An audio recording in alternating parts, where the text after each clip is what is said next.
Welcome to the 10-15 years reunion, where we are bringing the spirit of WU Executive Academy back to you. A lot can happen in a decade, and we are happy to see you've joined us today. The first part of our reunion focuses on reflection so that we can be stronger tomorrow.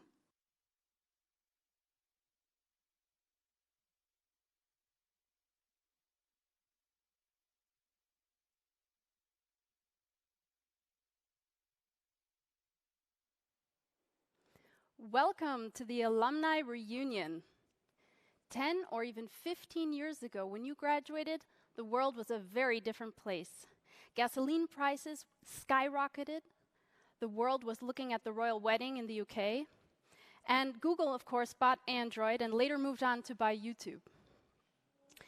And yet, through all these changes, the world has definitely become stronger together. My name is Patterson, and I'm very happy to be moderating this event today. I'm joined here by Klaus Fiala. He's the chief editor at Forbes. Thank you, Anna. Thank you, everyone who's watching.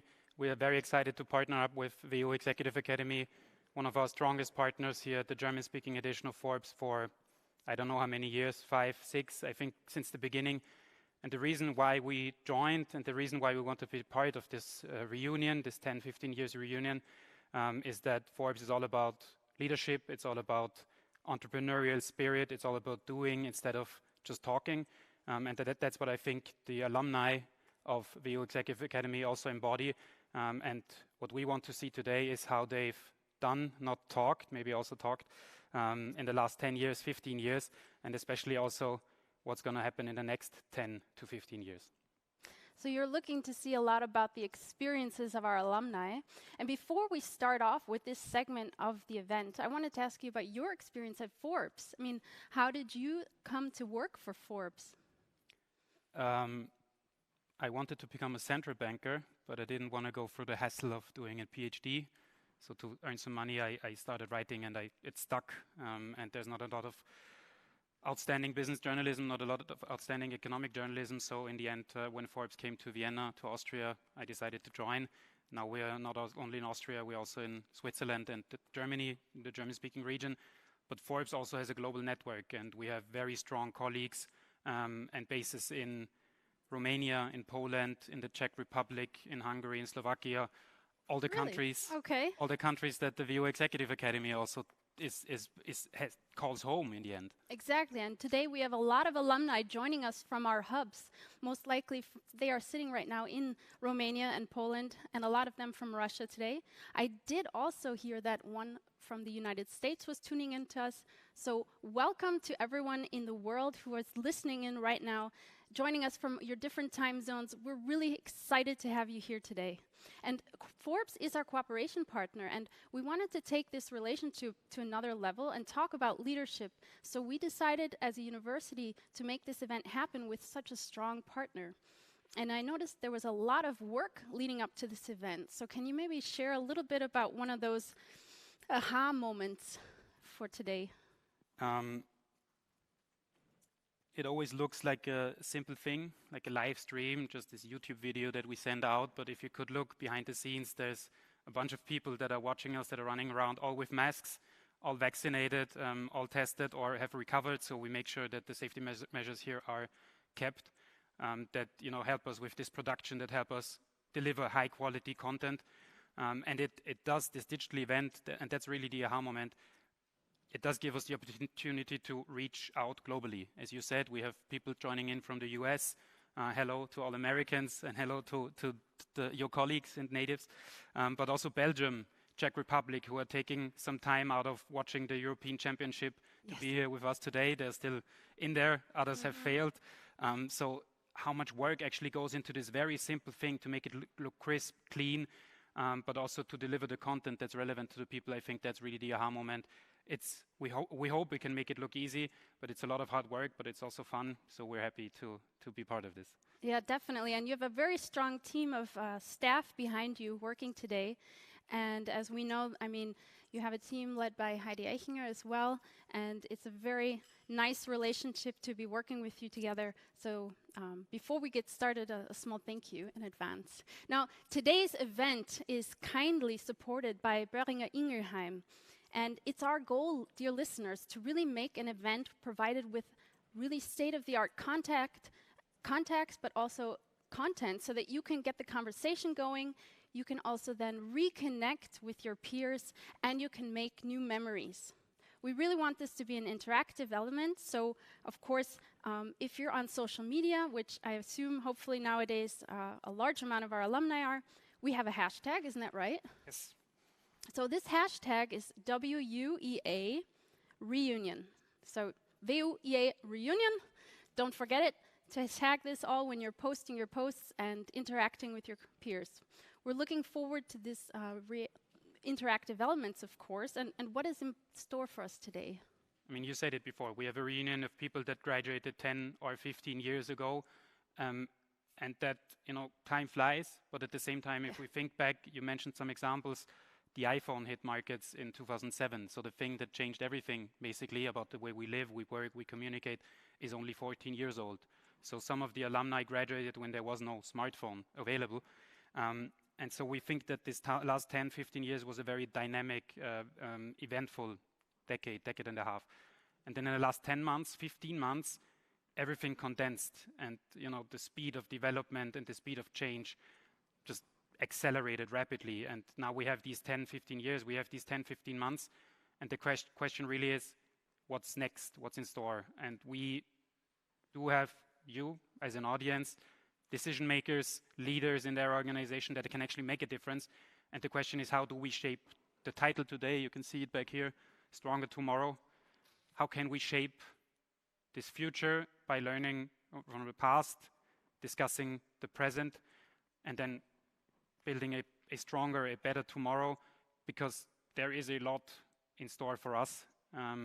We have a climate crisis, we have lacking diversity on all levels, not just gender diversity. So there's a lot to do, and we need to make sure that now we make the decisions to shape this future. We have divided it into 3 parts. That's reflecting the past, navigating the present, and shaping the future. And everything we do will feed into this overall theme of these 3 time zones. Yeah, and I think you really hit a good note, because the listeners today, they are a large pool of very experienced managers and executives with over 17 years of work experience on average, around 42 years old on average. I mean, this community has so much to gain from each other.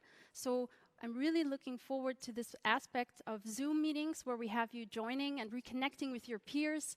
And I would invite you all, when you join that Zoom meeting, please enter your full name. This would really help us in identifying you and your colleagues so that they know who is that guy in the room or that girl. Now, we mentioned a few of the countries where people are represented in. We have alumni joining us from Austria to Romania, but also Russia is strongly represented today. And what were the other countries you mentioned? Belgium. Exactly. Czech Republic. And as always, we're very happy about this, the United States from across the pond. Not in the European Championship anymore, but others are. So we're very excited to have this very global community and, as you say, decision makers. And as Anna said, there are some interactive elements. There is a possibility to ask questions actually for the keynote and the discussions. But there's also these interactive Zoom sessions. And if we say that now need to be decisions that we make to shape the future, then it's not enough to lean back and watch this live stream. You have to interact, you have to participate, and you have to state your opinion, because otherwise it's just us telling you what to do, and I don't think that you guys as alumni from the VO Executive Academy will follow our orders.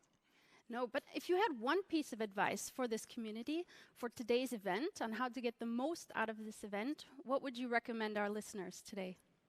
I would go away from this idea that we all have of Zoom calls, that you just get through them quickly, that you just lean back and endure, but rather take it as an opportunity. You haven't seen your peers, your classmates for a while.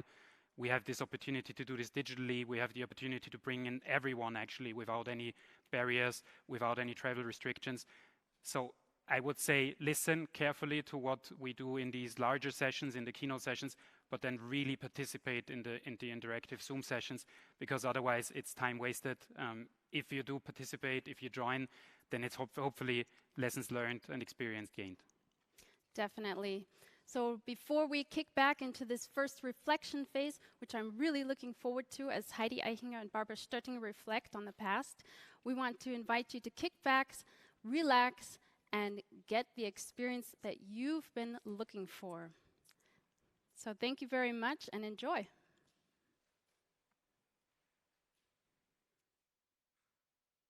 In this first session, the Dean of the WU Executive Academy, Barbara Stöttinger, is meeting up with Heidi Aichinger, publisher of the German language Forbes magazine. Both leaders discuss what they expect awaits us all around the corner in terms of leading and learning. Hello everybody. Today we have been looking back a little bit, but also are very interested about what the future will bring and hold. With me is Barbara Stöttinger. She is Dean of WU Executive Academy. Thank you very much for taking the time. Great pleasure. Today is a very special day. We are celebrating the reunion year. But first, I would really love to know your perspective on the evolution of the WU Executive Academy.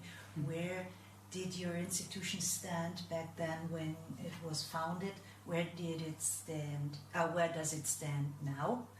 And what will the future hold? Well, these are really big questions. Yes. To start off with. Let me take a look into the past. Mm-hmm. Yeah? And my past with the WU Executive Academy is the last 6 years as a dean, as an academic director for a little longer. So some of my alumni are here with us today as well. But the foundation of the WU Executive Academy is actually much older than that.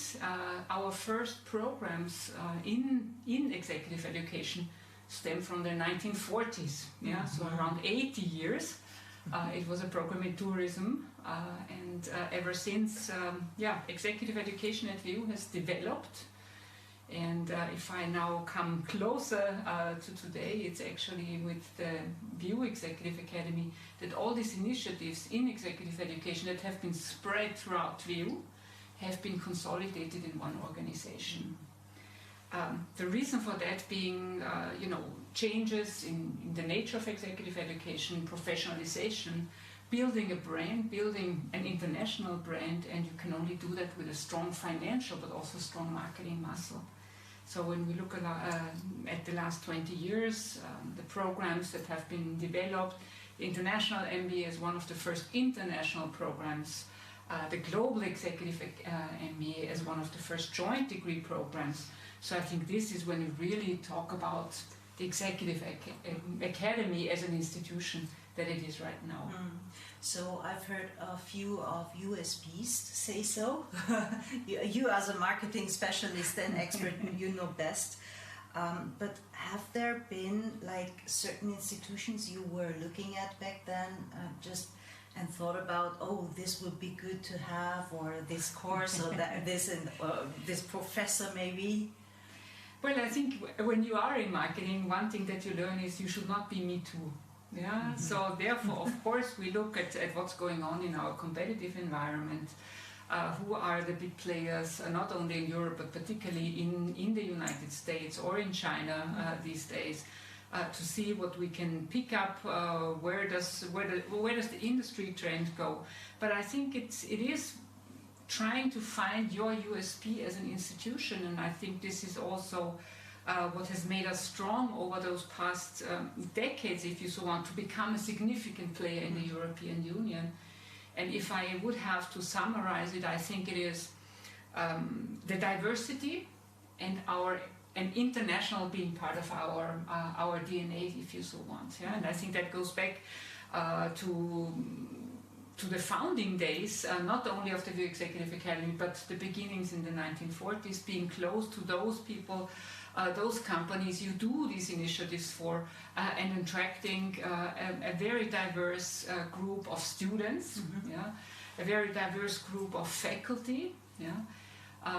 And I think this has made us very distinct and unique, and I have not only my feeling for that or my gut feeling for that, but also the accreditations, the Financial Times ranking, where all of these aspects play out very nicely. Yeah, and whenever I think that's also a great recipe for success. Why can we attract so many international faculty? Because they really like this atmosphere of a global classroom. Yeah? Every classroom you look at, you have 20, 30 different nationalities represented. And I think that also is true for the students who are not only working with VU faculty, but also with the best people we can bring from VU's worldwide network. Yeah.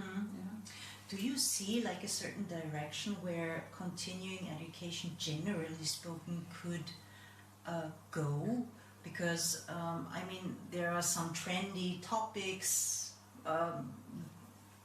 but you know, you have to also be very careful not to run after every trend.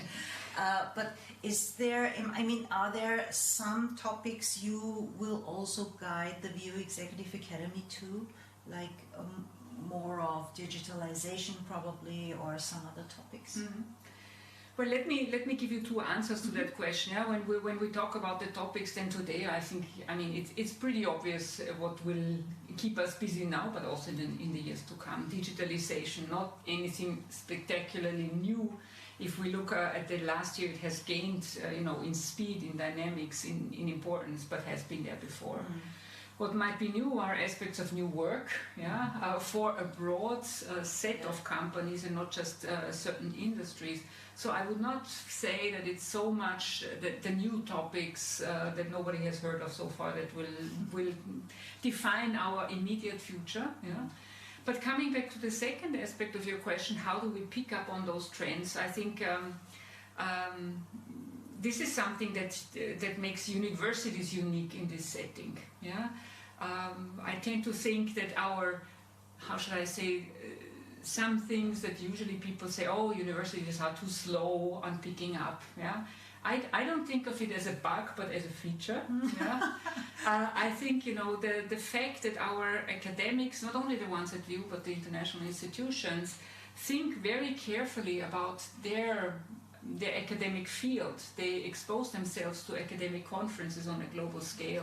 And once that they are confident to see what is really relevant for the target audiences, then they will start talking about it in the classroom. And I think that differentiates executive education at the university from other offerings where you say, oh, there's this hot topic, this is the trend, everybody's running in that direction. You know, and then to try to find out 6 months later that, oh, now things are changing to a different direction, everybody runs this different direction. Yeah. I think, you know, our being in the academic environment, taking those things seriously, also means trying to separate the fashion, the fads, from longer trends. And I think our responsibility is to work with the leaders of today and tomorrow, and that means getting them ready not only for today, but tomorrow and the future to come. I remember that you told me, like, I don't know, a few weeks ago it was, that you had already had a course around about remote working and digital leadership years ago, like decades ago, and now last year suddenly everybody was working remote, and the skills you were teaching back then were highly relevant suddenly, like last year. And yeah, I mean, this is like kind of should be a kind of a great thing, like finding out that, wow. I mean, I wouldn't say decades ago, to be fair, yeah, but we have always tried to, or this is our goal, to see what is needed beyond today. Yeah, so which leadership qualities, which topics will prevail, and how to address them. And I think this is how we approach any new topic or any new trend that comes up. Yeah, but I also have to ask again, like, around your features you have as a university, you have to show continuity. You have also show up with some tradition, maybe, to just attract a certain group of people. On the other hand, you have to be modern, as you said. But is there any strategy behind, like really, probably other people could hang on this and learn from you to say, I mean, which trend would be so important to run after, or what would be such an interesting topic to make a course out of it? Mm-hmm. Well, I think if there's something to learn from how we approach those topics, well, I'm not sure. Yeah, I will let the audience make their own judgment. But let me share a little bit of how we are doing it and what we think makes us successful in that end. And I think, of course, we come out of a very strong academic environment. VU is one of the largest business universities in Europe, and you have this power of academia. There's hardly any topic that you would not find an expert in VU. Yeah? So that helps us to distinguish what is relevant and what is probably not so relevant at the moment, and particularly in the future. Yeah? So that's one calibration, if you so want.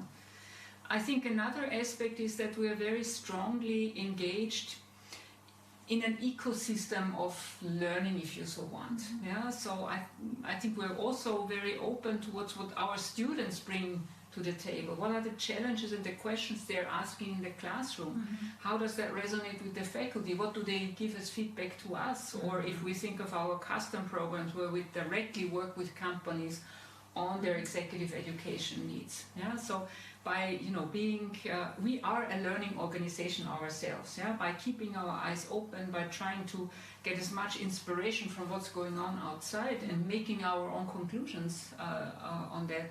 I think this is how we try to keep our curricula contemporary, the offerings that we make. And then we try to keep an entrepreneurial spirit and work with trial and error, rapid prototyping, and see how different things resonate. And I think that's the beauty of being part of a big university, but being a very small organization in this big university. I think that's a very important part also for the university at your back, to see how the speedboat's doing. Yeah, I would think so, and I think that's the feedback that we get.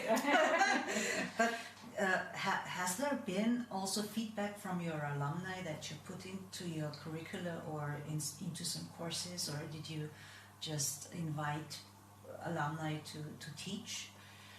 Always, actually. Yeah. So there is, of course, a standard quality management procedure where we talk about the program feedback with those students who just graduated from the program. But we also have different ways to incorporate alumni feedback who've been out of the program for some time and then come back to share with us. First and foremost, it's our International Advisory Board that's composed of alumni from the different programs. We meet at least twice a year. We share what's going on at the Executive Academy. We also ask them to give their input on our ideas, yeah, so that we can play around with ideas, but also get the outside feedback. And that really cuts across all the different programs that we have. Yeah? So we try to look at our initiatives from different angles and perspectives. Yeah. We're always open to have our alumni come in as guest speakers, propose projects, work on initiatives together with us. This is what I mean with ecosystem. Yeah, it's not us developing all those great ideas by ourselves, but being aware of the fact that we have so many different stakeholders we can turn to validate our assumptions, our ideas, our initiatives with very helpful, knowledgeable in the sense that they know us and know what's going on outside, and always very appreciative of the fact that we are reaching out for advice. Yeah, and I think this is how I would like to see it happen, and I'm very grateful that whenever we turn to our alumni, we also get great support. And the network is getting bigger and bigger, so the speakers are getting more interesting. That's right. Yeah, that's good to hear. So to come to an end, because we don't have so much time, unfortunately. But if you could wish something for VU Executive Academy, also a personal thing, what would this be? Oh, that's a very dangerous question. Yes, lots of wishes I could have. Yeah, but if there is one thing at this point, I think what we are doing at the VU Executive Academy, to put it in a nutshell, is designing learning journeys and opening learning spaces. Yeah, with our beautiful campus. I truly believe in the fact that that your physical environment also has an impact on your learning journey. So when I go back to those issues of diversity, of bringing the global world into our classrooms, I think this is something, if I would have a wish to have more of our alumni engaging in that, and I hope many of you are listening at this point. You have been supporting us throughout those years, and I hope we've been always very appreciative of your initiatives. Particularly to alumni from 10 to 15 years ago, this learning journey is probably a little bit farther in the distance. I hope we've been reviving it today, and still will. But I think it's a lot about, and I heard this phrase and I really like it, about sending the elevator down. So you've reached a certain career, a certain position in your company, in your industry, and now it's about sending this elevator down to bring the next generation of leaders up to where you are. And that can only happen if you are willing to share and if you're willing to give. And so if that has been sparking some idea in your mind what it is, or if not, then just ask us that question: how can I help? We know that you're all super busy, and we will be very conscientious with your time and your input, but that would be one wish I have. Keep in touch, reach out to us and ask us how you can help, and I would be very happy if we get many of those requests. Couldn't be a better wish than this one. Thank you very much, ladies and gentlemen. We hope that, when I might say this, you have a very nice day still and have super funny meetings with your colleagues and your professors. Yeah, thank you very much from my side. Thanks very much for joining. And I hope we will see many of you sending down the elevator for the next generation of leaders. Stay safe. Bye.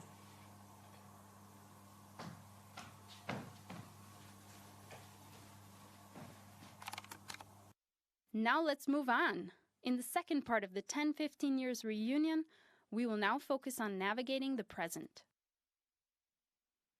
Next up, you're invited to hear from one of the most powerful female managers in Slovakia.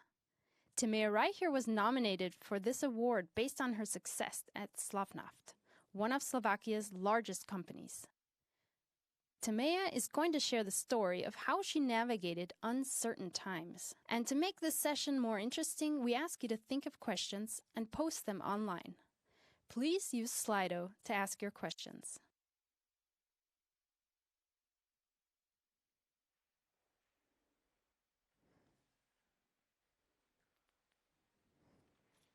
Welcome back, everyone. We're very excited to continue sort of the opening of this event with one alumni out of the 2007 class, Timea Reicher. You just heard it. She was voted most powerful female manager in Slovakia by Forbes. Obviously, that's an award that's serious and relevant. And she's part of the board of Slovnaft, one of the largest companies in Slovakia. And the funny thing is, if you speak to Timea and ask her about her past 15 years ago, she never thought that she would ever be in a position like this. We're very excited to have her today speaking to all of you. Timea, welcome. Thank you. Thank you for having me, and hello, everyone. As I said, 15 years ago, you didn't think you would ever be in a board, you would ever see the inside of a boardroom, you would be a board member of a large corporation. Now, Slovnaft is making 2.7 billion in revenues, euros every year. You run gas stations, more than 250, I think, oil refineries, so it's a big deal. What happened between not thinking you would ever make this to most powerful female manager in Slovakia? What happened in between? Why was this such a weird thing for you?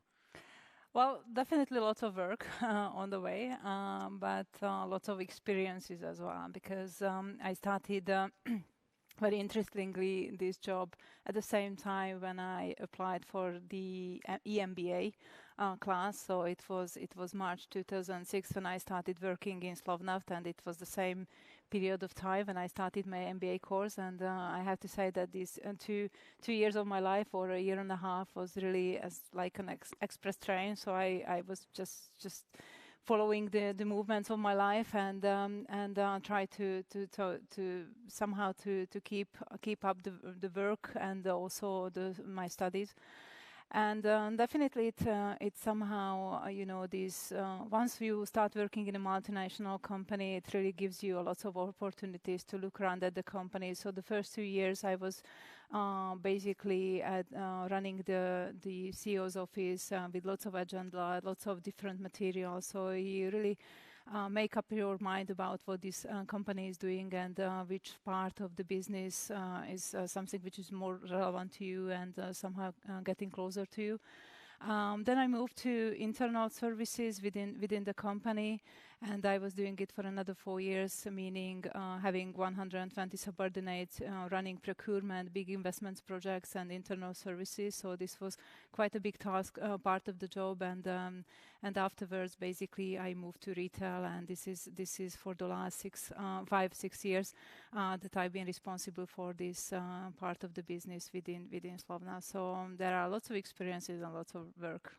But we have this idea often successful people are seen as people that set goals in advance, 10 years ahead, I will be there, and then you take the steps, and every decision you make needs to lead you there, but you make it sound as if this just kind of happened along the way. Like, talk to us.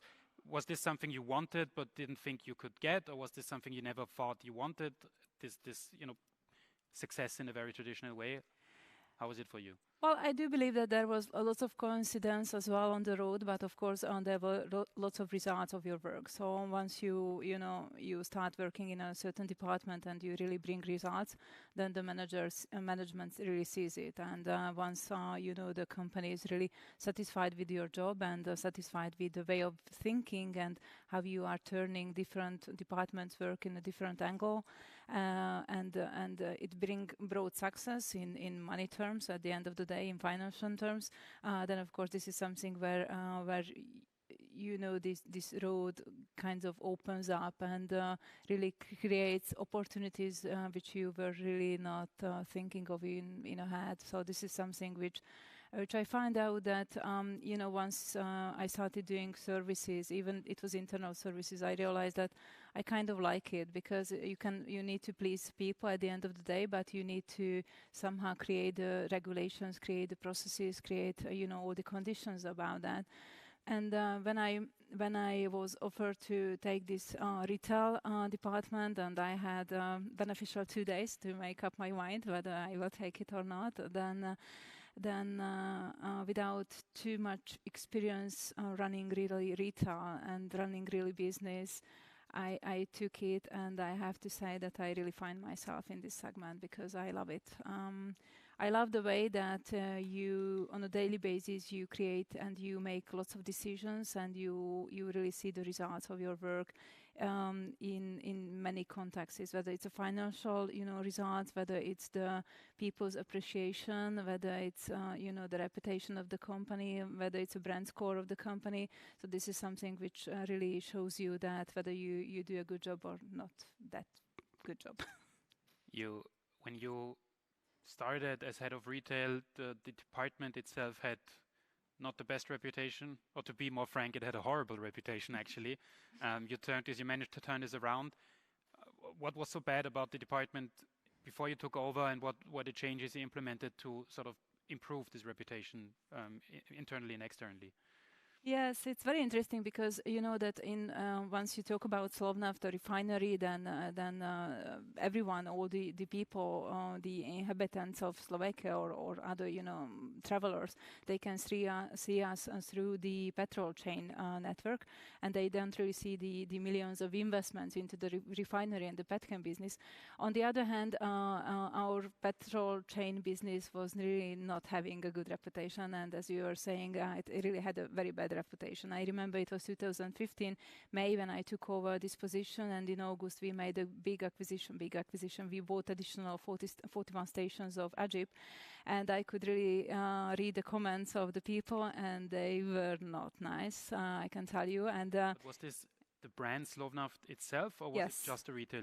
No. It's the brand. Well, as I said, that they normally connect the Slovnaft brand through petrol chain, because in Bratislava people do know that there is a refinery behind the gates, but apart from Bratislava, all the rest of the people, they can really see us through the petrol chain. And we really had a very bad reputation that we didn't have a unified assortment in the shop. The personnel of the shop was really unpleasant. The toilets were not clean, so all the rest. So you can imagine all the negative comments, and the offer was really not good. The only thing which was good and which was quite a good base for me, that our quality of the fuel was always taken by the customers, that it's really produced in the company, in the country, and it's a very, very good quality of the fuel. So this was something which we started building on, this good reputation of the fuel, because all the rest we needed to change. And then we said that if the fuel is okay, then creating quite large portion of the business, then we just need to clean up all the rest. But of course, it's very easy to say it in this way, but it really required many cultural changes, many process changes, many IT changes, and whole the model had to be reworked. But if you can say that within these 5 years, we managed to double the EBITDA of the company, at least for the retail segment. As we said in the intro, you graduated in 2007 from WU Executive Academy. What was it? You were already in a leadership position, but not as high up as you are now. How did it affect your career, and how did you make the decision to actually do an MBA? What played into that? Well, after my university studies, I really saw that I really wanted to do something extra, some kind of extra education. And what I really did like about the Vienna MBA course, that it really required some practical knowledge already, or experiences to work in a field, and it was just after 2 years when I could really submit my enrollment, or basically my document to start this MBA course. And I think it's a very clever approach of the MBA, because fresh graduate, we learn lots of things, but if you cannot really connect the dots, then you are lost in the wood, because you really need to understand that what are all those studies about. And once I started the MBA course, then all the dots could really get to the place where they belonged. And it really, all these different topics and different people and different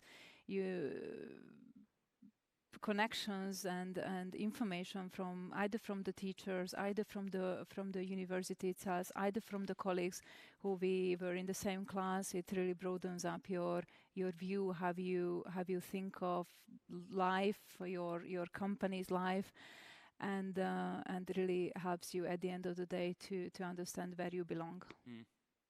Now if we look at leadership discussions, at corporate discussions in general, there's two big hot topics at the moment. One is diversity and one is sustainability, and that's sort of dominating the entire debate. Now you're one of two, I think, female managers at Slovnaft Sport, working in a company that's running oil refineries and gas stations. How do these two topics play a role in your career personally, but also sort of in the attention you're getting from media, from the public in general? Well, I think that once the management is opened up to this topic, to have a very diverse team and have women colleagues, even in the refinery and petchem business, which is not really, it's more a member than a women member. And I think that our CEO was quite, rational in this topic, that it was always about capabilities and not about, gender point of view, or it was never the selections whether a manager or a board member will become a board member. It was really based on the capabilities and the results of that candidate, or you can say it this way. And it really does help. Even in retail segment, if I look at just my own department, there is a it's very interesting because I have never really made these statistics on my own, but lately I was in a different panel discussion and I asked my HR colleagues, so what is the ratio in my department? And she said it's 49-51, so this is quite equal.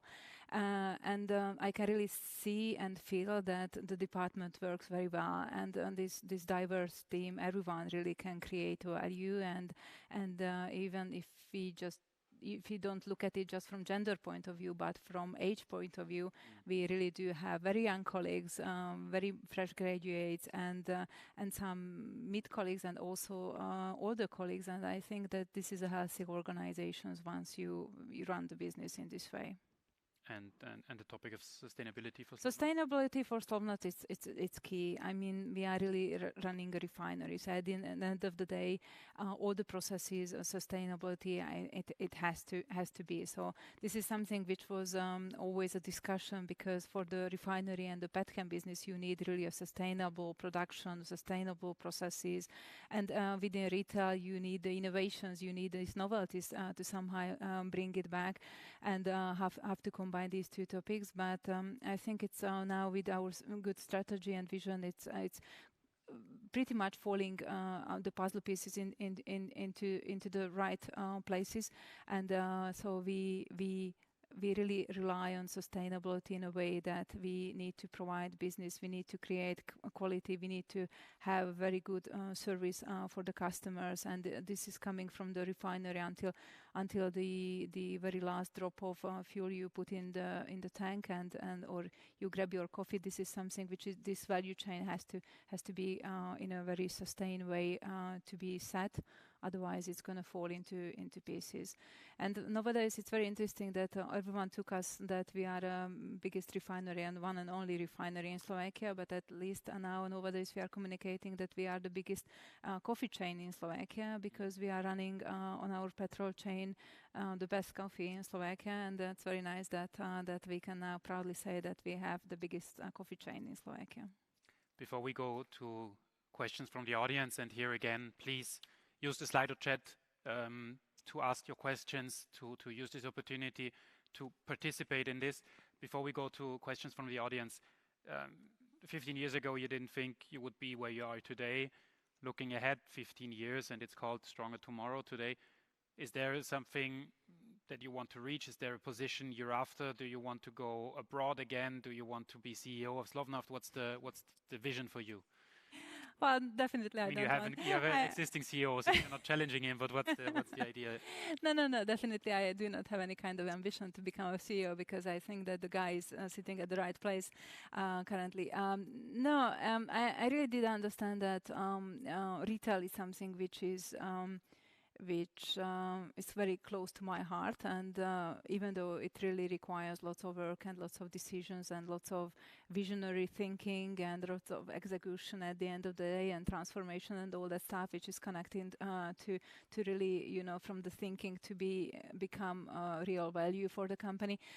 This is something which is very close to my heart, and definitely I would like to stay in retail, or something which is connected to retail, whether it's this segment or a different segment.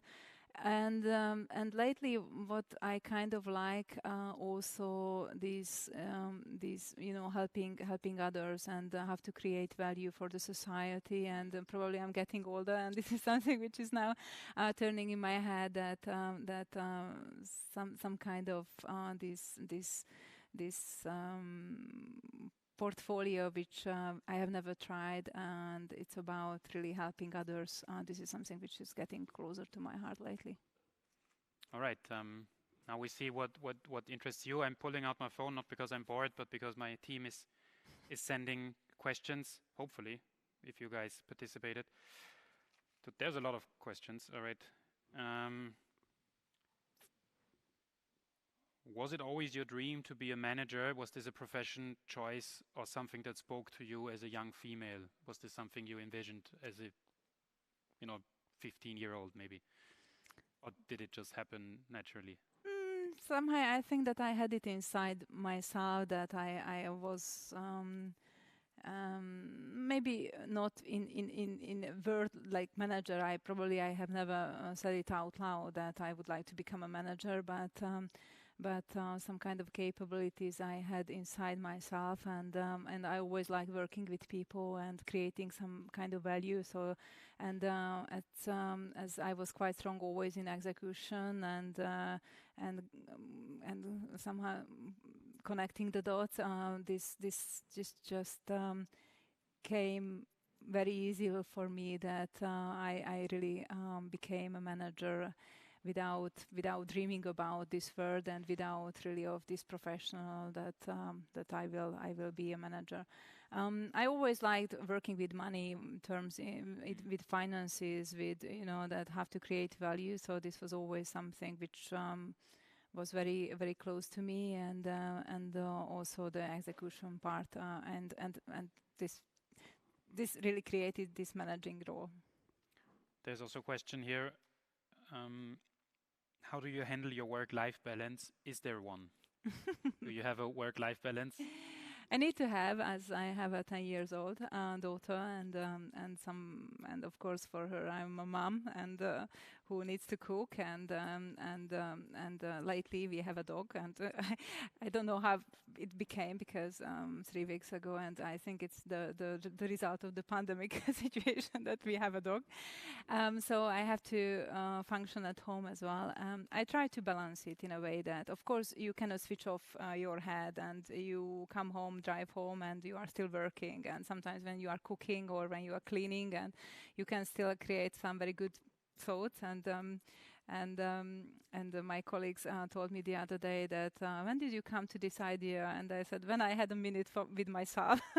So, but I try to balance it in a way that I'm quite a hard worker, that's true, but I always tell to my team that you have a family life and you need to balance it. If you are not going to be happy in your family life, then you are not going to have results. So I do not expect from anyone to be at work after 5 o'clock, because no, they need to go home, because they have, whether they have families, whether they have hobbies. So this kind of cultural change management and mindset management is something which I'm representing at my workplace as well.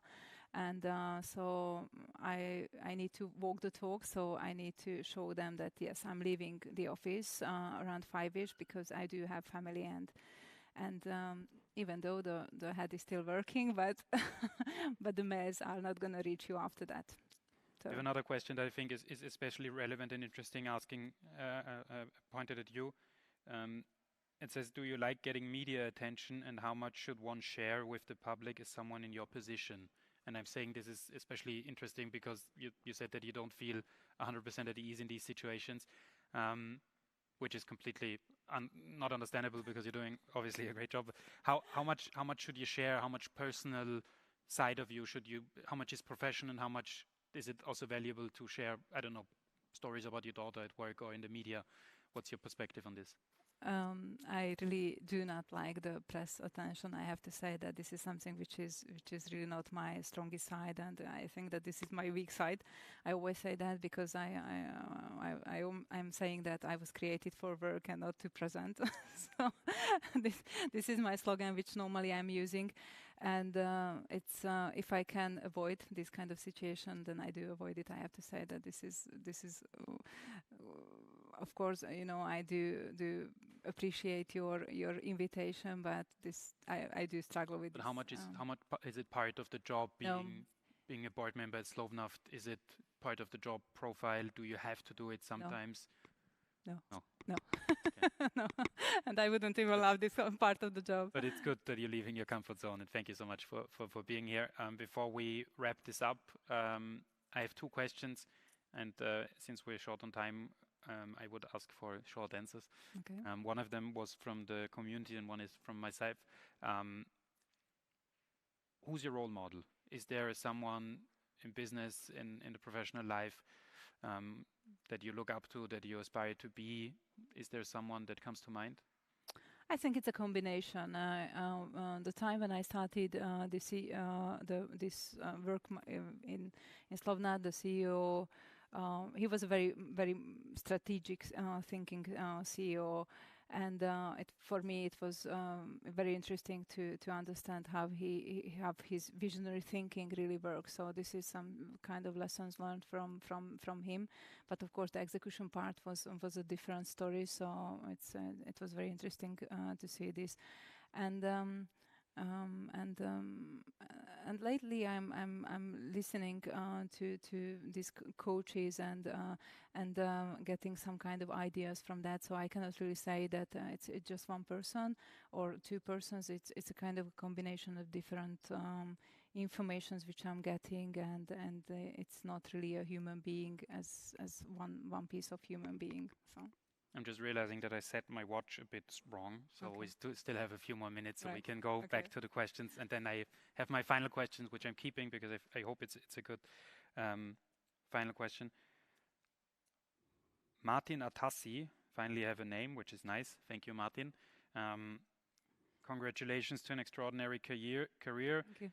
You did a general international MBA. Which takeaways from the MBA were most relevant for you in the last years? What was it that you learned that you could really apply in your job from the MBA? I think this broader view of looking at topics from different angle and examining and getting so much information from different angles. I never did marketing, and in a MBA course, of course, we had a financial topic, we had a marketing topic, we had different topics, and this is which I'm using in my daily job, because you need to understand from different angles the stories and how they are interacting with each other. So this MBA and the topics just broadened up my view on the things which we are daily doing and the decisions we make. There's just questions coming in left and right.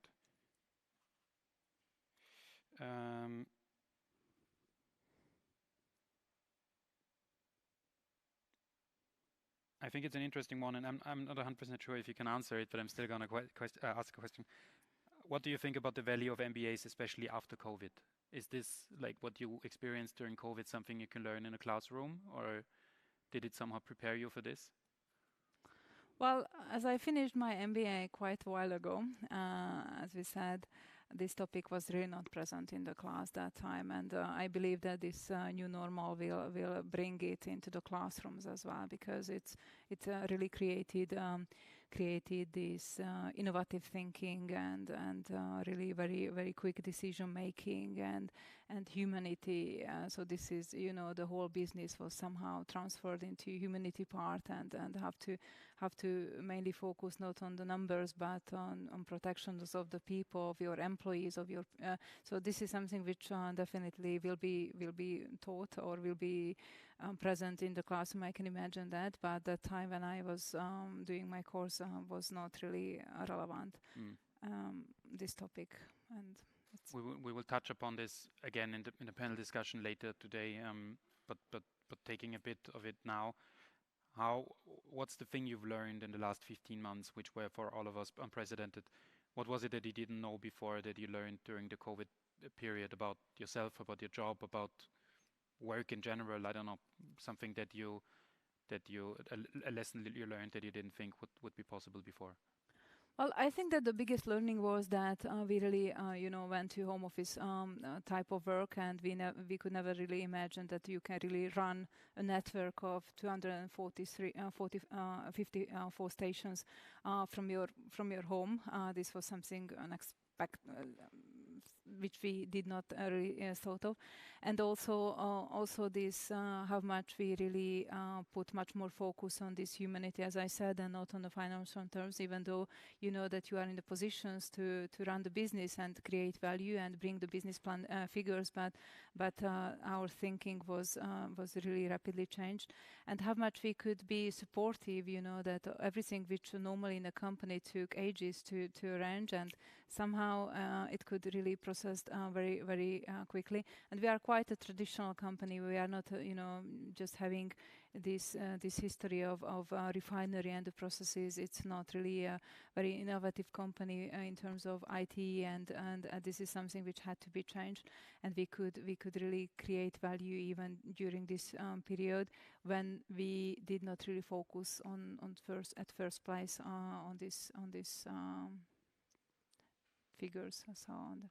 But you're not a, let's say, you're not a software company. You're an industrial company with physical operations. How was it managing home office with people that are on site, that are in production sites and refineries? Gas stations stayed open, I think, during COVID. How did you manage this imbalance of blue collar and white collar workers? Yeah, it was quite a topic which the management was struggling with, because you can never really equally treat the blue collars and the white collars. And even though, as a good parent or a good manager or a good, stakeholder of the company, you should treat equally the people and the employees of the company. And this was quite a struggle, and is still because we, as administrative workers or white collars, of course, we went to a home office type of work, and we had to keep the spirit in the blue collars, that somehow to support them, that we did many actions to protect them. And afterwards, there was a decision that the managers need to come back, because the manager's visibility has to be present in the company. So for me, it was just a very short time that we really worked in a home office type of work, and we really had to show towards the people that we are present here with you, in order that the blue colors will somehow, at least feel it and sense it in a different way. But I can really see that in a new normal, people are really requesting this kind of new set of working method, and at least this is what the HR colleagues are announcing us, that now the white collars are definitely will push on this topic later, and there's definitely not going to be the same way of working as we did used to work, and now we need to change our mindset to this different approach. All right, now actually the final question. I will set my clock right after this. As it is a reunion, after all, you didn't graduate in 2006, but still in that area. Are you still in touch with your classmates? Are you still in contact with the people you graduated with, or is this something you want to pick up again, maybe through this event or in the future? It's very interesting, because I'm in contact with some of them. I cannot really say that on a monthly contact, but we reach out to each other on a not regular basis, so we know about each other. But I haven't heard from some of them, so I'm really looking forward to see them and to talk to them if there's going to be a chance. All right, so if it's not in this case, reach out to Timea if you graduated with her. If not, then obviously the breakout sessions and the virtual happy hour are there for this. Thank you so much, even though you don't like the spotlight. Thank you for taking the time. Thank you for the experiences. And we will see each other again in the panel discussion later today with some other panelists, where we can pick up some of the things you just shared and mentioned, and maybe get some more perspectives on them. Timea, thank you so much for the time being. Thank you, Klaus, and thank you, everyone.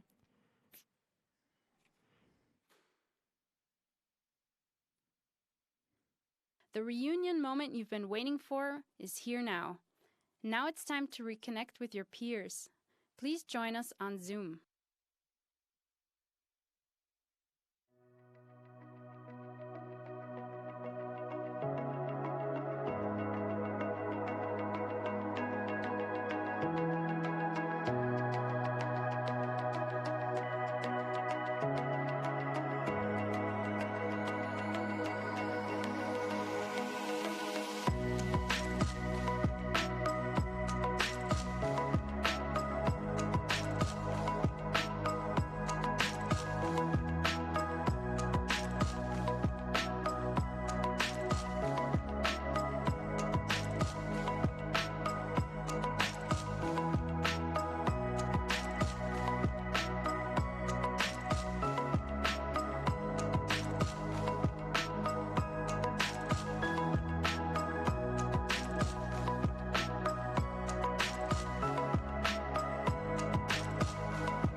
Welcome back from your peer sessions.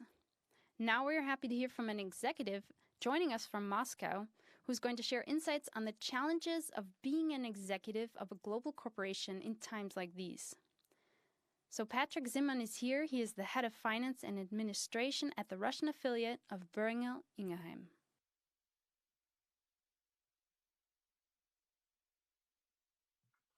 Ladies and gentlemen, good afternoon or early evening from Moscow to beautiful Vienna.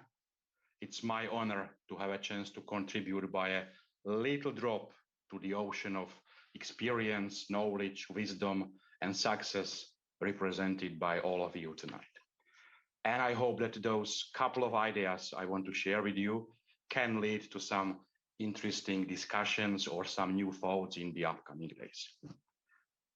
The last 13 years of my life has been linked with the German pharmaceutical company Boehringer Ingelheim, with a significant footprint in Vienna. In Vienna, the company operates a very modern R&D center, biopharmaceutical site with 2,700 employees managing the region of 30 countries. So sometimes if you are close to Schönbrunn, just drive up the hill, Altmannsdorfer Straße, and you cannot miss it. On my path so far, I was working in 4 countries as the head of finance or the head of supply chain at the national or regional level. Yes, I made the cross-functional move. Highly recommend it. It was a great time. And then suddenly in 2019, we found ourselves with a family in Moscow. 2 daughters. Today they are 3 and 8 years old. My wife also works in Moscow in another company, another industry. And the last year, the same like all of you, we found ourselves suddenly in the role of substitute teachers because the kids stayed at home for a couple of weeks. So I found out that math for the second graders these days is not anymore about getting the correct result. It's more about how do we find a way to get to the result and how do we feel about it. But this afternoon, my slot is exactly bridging from navigating the present to shaping the future part of this event. And there, I would like to share with you some ideas not driven by the pandemic. The challenging 2020 maybe did speed up some trends or brought some threats to the surface. But let's be honest, many of those we have already felt before. We were slowly getting ready for. Just nobody, of course, thought of pandemic to be the trigger. And so having all of those threats worried suddenly at the same time. Strong teams, strong organizations, strong leaders. Challenging 3 pieces puzzle. Let's have a look at the teams first. There are some critical capabilities we have been looking for and have been further developing when building the talent pipeline for tomorrow. Strong team is the key, but even such a team consists of individuals with the proper capabilities. Let me share 2 individual capabilities I believe are extremely critical at all levels, in all roles in the organization, which we are looking for in each interview. The first one is the ability to think and communicate and cooperate cross-functionally to evaluate the impacts of the actions at all business levels, but also across the hierarchy. The ability of being the owner of the topic, an expert in my own area, even when talking with the partners at the higher or lower levels of the hierarchy. These days, structures are getting flat. Time is running extremely fast. environment is very complex, and simply the ability to talk the language of your partner, even if you are in procurement and partner is in marketing, sales, medical department in our case, that's extremely important. The same like talking across the hierarchy. These days, also the young talents, young people have a chance suddenly to come to the high-level meeting to present the ideas, and they need to be ready for. The same like those at the high levels need to be ready to discuss the topics with people at the lower level of hierarchy with a respectful approach, different language, and that's very important to look for at the very beginning. And all of these lead to the second extremely important ability, and that's the ability to take a decision even when 100% of the information is not available. And this is valid for all the levels, not for the top leaders of the company only. Everyone makes even a small decisions on a daily basis. And everyone would be able to do the decision when everything is known and all the information available. But that's not the situation today.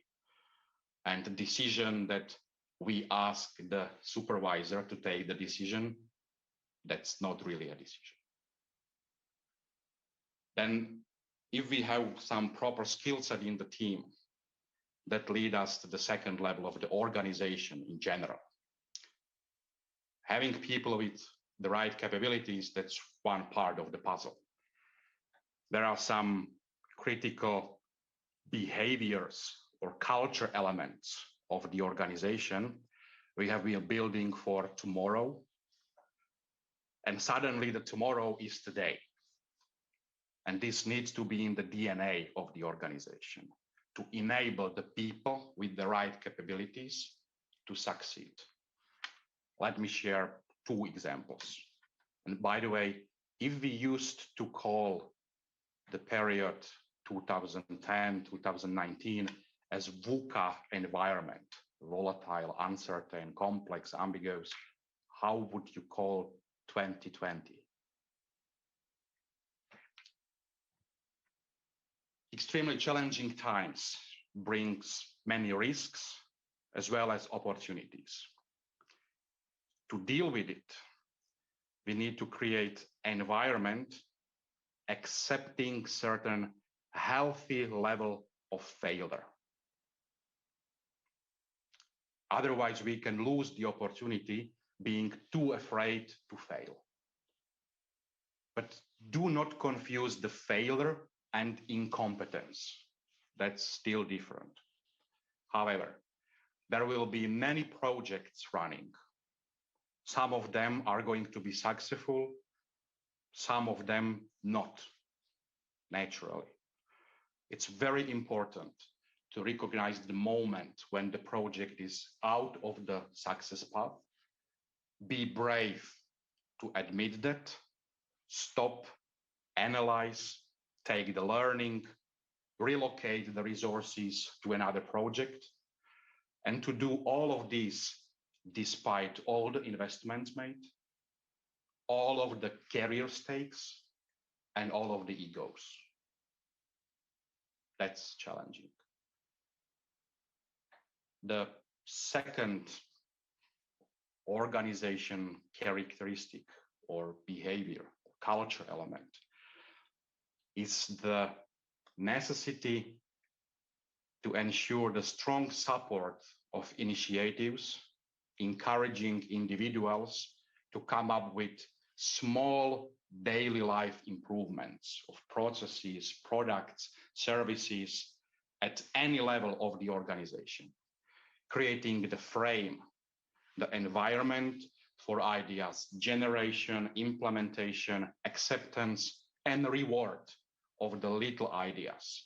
And there we can talk about all the principles of Kaizen, but in a very small, limited level. All the principles of design thinking, but in the very short time, small, low level. And all of these applied in very simple format at all levels. We have the initiative in our departments here in Russia called Simple, because it means small ideas makes people life easier. And that brings us to the third part of the puzzle, and that's the role of the leader.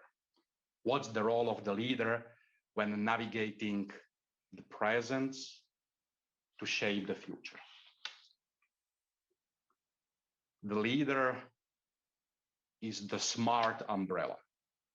We have smartphones, we have smart cars.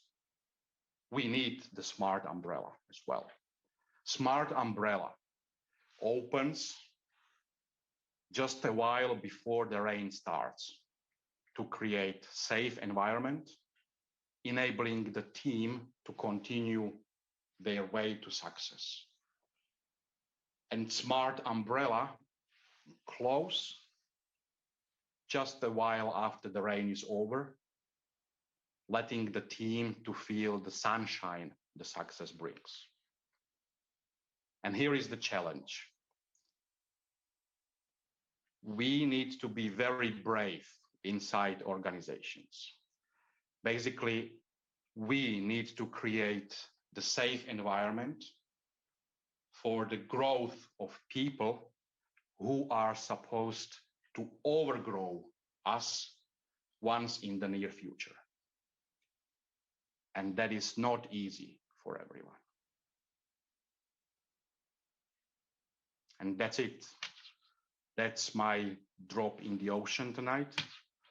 Have a beautiful evening and successful second half of the year in all the areas, private as well as professional life. Thank you for your attention and thank you for a chance to be here. Welcome to the 10-15 years reunion event. We're happy to have you here. Now we are moving on to topics of shaping the future.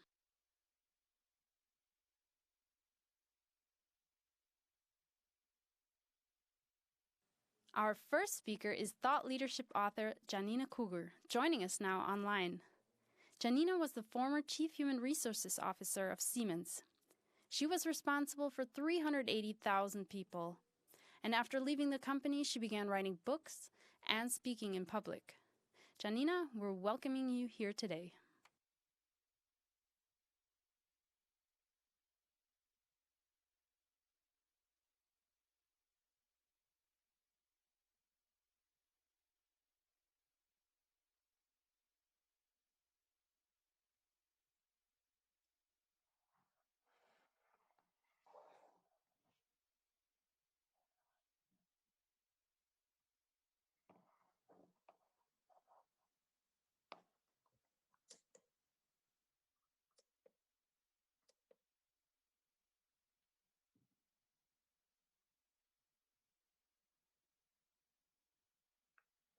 Hello and good evening also from my side. It's a very pleasure to be here and to speak with you after you already had so many interesting conversations. And I want to speak about tomorrow, what's really happening in the professional life, what happens for leaders in the future, and what do we actually have to do? And I don't want to go deep into business discussions because I think every business is different, but let me speak a little bit about what is really happening in the world. Climate change and all of the questions about how can we run a sustainable economy will be really the driver of the future. And then, of course, like, how is our work changing? The future of work, what does it mean for us as employees, for managers, for leaders, and for organizations? As well, what is happening in society? I think if we look all around the world, we can see that democracy, for example, is not something we can take for granted, that there's a lot of changes happening over there, and it will have an impact on us and our lives. And last but not least, demographics. We have some countries where we have an over large young population, like India and some North African countries, etc., etc. And we have population, like, for example, in West Europe, where we see that less and less children are born, and the baby boomers are about to retire, which will have a dramatic impact on the workforce as well as, for example, on social security systems. Let me speak about climate change as one of the biggest threats for humanity. And you know what? It is actually a self-made problem. Today we are speaking about, like the good weather, the heat waves in Canada, but we have storms in Europe, we have drought in Africa and in Asia. And we think it's all normal. Sometimes we enjoy that it's warmer, but on the other hand, I think we always have to understand that this is not normal. It has an impact. And that's what scientists have been telling us for the last decades is nothing to be argued about, is nothing to be negotiated about, but it's happening. But then on the other hand, if you see how, for example, the Paris climate decisions are built into place in every country, or honestly are not, because a lot of people say, yeah, we cannot be so fast, then it's going to have a massive impact on our life. So much will depend on how honestly we are facing those challenges and on how much we actually are ready to change our way of life today to really make it happen. Let me speak about one of the things when we speak about CO2 emissions. We speak about like transportation and flying, and that is pretty much like the debate that everyone is having. But 32% of CO2 emissions today are caused by industrial production, 27% by energy production, 19% by agriculture, and only 16% by transportation. So it is evident that avoidance cannot really be part of the solution, because we will be sure that there is going to be an industrial production forever. Now, while in energy production and in transportation, we are already working on technologies that are climate neutral, we are not yet facing that when it comes to industrial production and agriculture. So we have to rethink our own behaviors, but also the way that we produce. And we have to see about like, how can we run sustainable business where we use less resources because they are eternal, in the way that we can still continue with whatever standard that will be for our lives. And one of the topics that has been like, brand new, and I remember when we spoke about that like 5 years ago, circular economy, how can we recycle? How can we use waste? That was something that a lot of people thought, oh, what are they talking about? But it becomes evident that every organization has to have a very clear strategy about sustainability and on what are their efforts to really make a contribution. And not only because some investors are asking for ESG standards, but because we need to really tackle these opportunities and these risks now, because otherwise it will be too late. So new innovations, new inventions will be essential to also help us going that way. The second topic is the future of work. In the past, we were coming from a part where we were thinking about industrial production. It was about standardization, about implementing processes. It was about optimization, efficiency increase, and pretty much like what we can remember after the Second World War, producing a lot, giving a lot of work to many people. But today, we see that over the last years, automation takes place. And we have seen that very much like in the production areas. We are facing that now also in the office space. And it will have an impact. Digitization will replace work that is done today by human beings. And we also speak a lot about artificial intelligence, but not many people do understand that. And for me, I always like to say artificial intelligence is only as intelligent as human beings, people that are coding the algorithms, can put into an algorithm. And one of the topics, without that I really want to go in the deep dive, is here, we have to think about the bias in data as well. So what are the data bias that we are feeding our algorithms? If it is about like machines running and standard processes, for example, in the controlling in the procurement area, I think we don't have to be too worried about the bias, but we have to be worried about the very clear fact that it's all data that we're basing every decision on.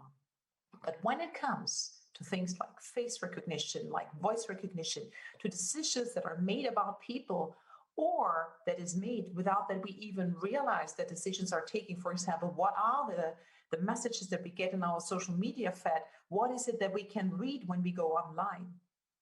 This is having a major impact. And just for you to remember, the manipulations of some of the elections in the world are happening and are taking place. So it is really about every one of us understanding something about bias and algorithms. The next challenge that I think we are facing, and we've seen that very, very clearly also in the times of the pandemic, is that many of the countries that have been growing in the industrial revolution of the last decades struggled when we finally had to take very quick and agile decisions. So the pandemic was like so new for every one of us that we had to adapt very, very clearly and very, very quickly. Now, there have been organizations, they were agile, they were flexible, and they are able to adapt very quickly. But others, and very often, as large as organizations become, they struggled. But now think forward. If you think about digitization, if you think about automation, if you think about like how quickly certain decisions have to be taken, I would hope that organizations have understood whether they are good in it or not, and they prepare for the future, because the future will be that those will be strong and those will survive that can adapt very quickly. And here it comes to one very major role, and that is the role of our leadership. Leaders are always important, that they become even more important when it is about driving change and when it is about like driving a change in the entire workforce. And the very most thing is that leaders have to understand that they have to change first themselves and the way that they are actually operating.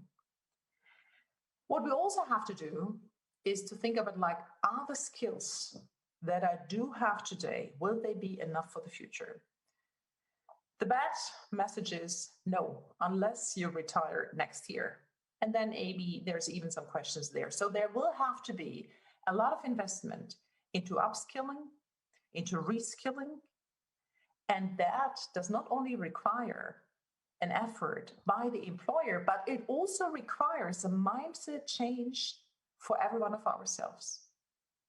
Some people always believe once I've finished my education, I can learn on the job. And yes, it's true to a certain extent, but it will not be sufficient. So it will be about us on how we enable our teams, our employees to learn more and to learn the right skills. But it will also be us to learn our new things that we need to know for our lives. If I can ask you one question, and maybe you take that as a reflection point, how many hours do you spend every month in investing into new skills that have nothing to do with your current job and your current position? And I'm not speaking about like solving a problem that you're facing at work, but thinking about a topic that you're interested in, but that is totally not relevant for your current position. I think it will be very few hours that you're really investing in. And so this is one of the challenges that we have to ask ourselves, how can we put in more? Another topic will be, how do we work together? I mean, traditionally, we are known of like having fixed contracts. We employ people and they work for us. And in some Western countries, it's actually, they even work for us for decades and decades. And it used to be a dream of people. I start with one company and I leave them to retire. But employers will have to face much more flexibility. There will be this kind of people, but there will also be people that want to work in a flexible way, that want to work in projects. They say, I'm an expert, and if you don't want me to work for you for a few months, then I will work for someone else. And this is a flexibility that many companies are not yet totally aware of, because they still have the attitude, someone can be happy if they can work for us. But think about that if you have, and we will face that, a shortage of skilled workers, it's going to be the people with the right skills that choose their employer. So it needs to be the employers that need to be attractive.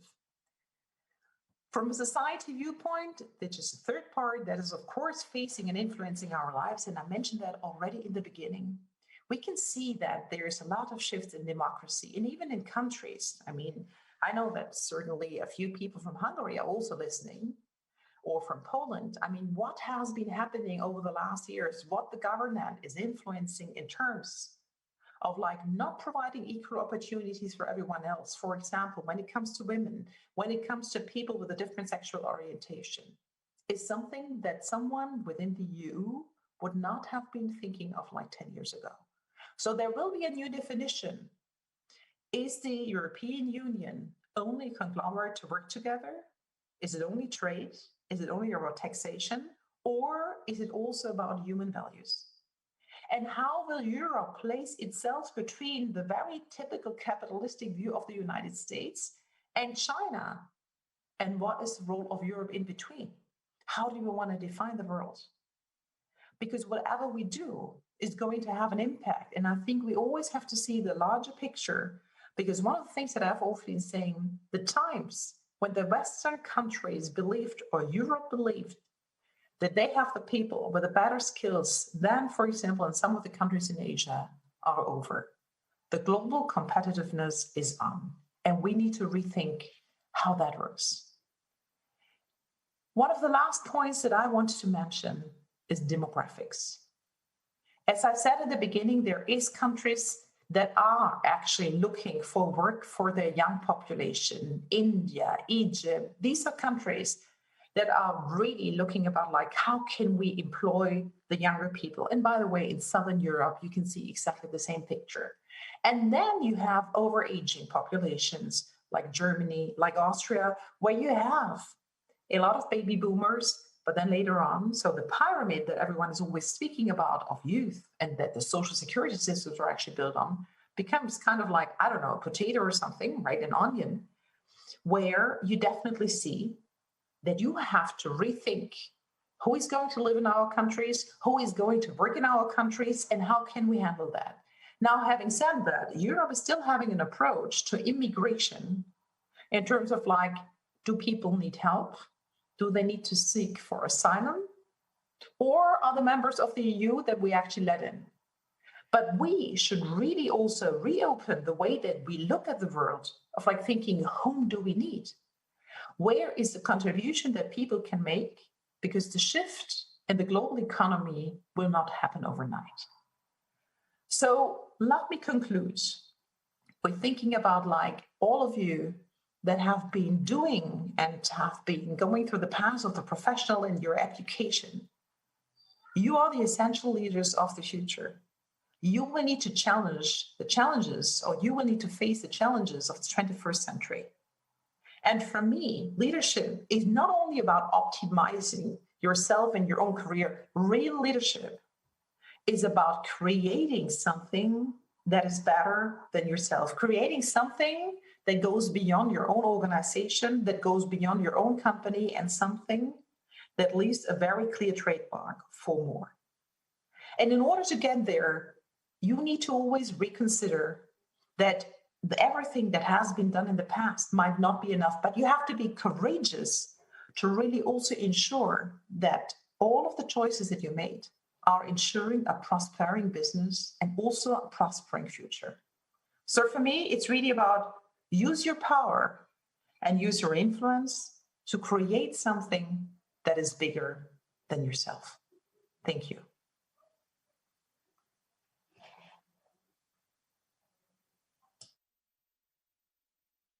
As we blaze the trails towards the future, it often helps to hear the experiences of others. Joining our panel discussion now are 4 board members who have different experiences to share with you. Janina Kugel was a former Chief Human Resources Officer at Siemens. She's now a public speaker. Jochen Borenich is a former MBA student who is now an executive board member at Kapsch BusinessCom. Timea Reicher is a board member at Slovnaft, and she is considered one of Slovakia's most influential managers. Barbara Stöttinger is the dean of the WU Executive Academy and a member of several postgraduate advisory boards. This panel is going to be moderated by Klaus Fiala, editor-in-chief at Forbes.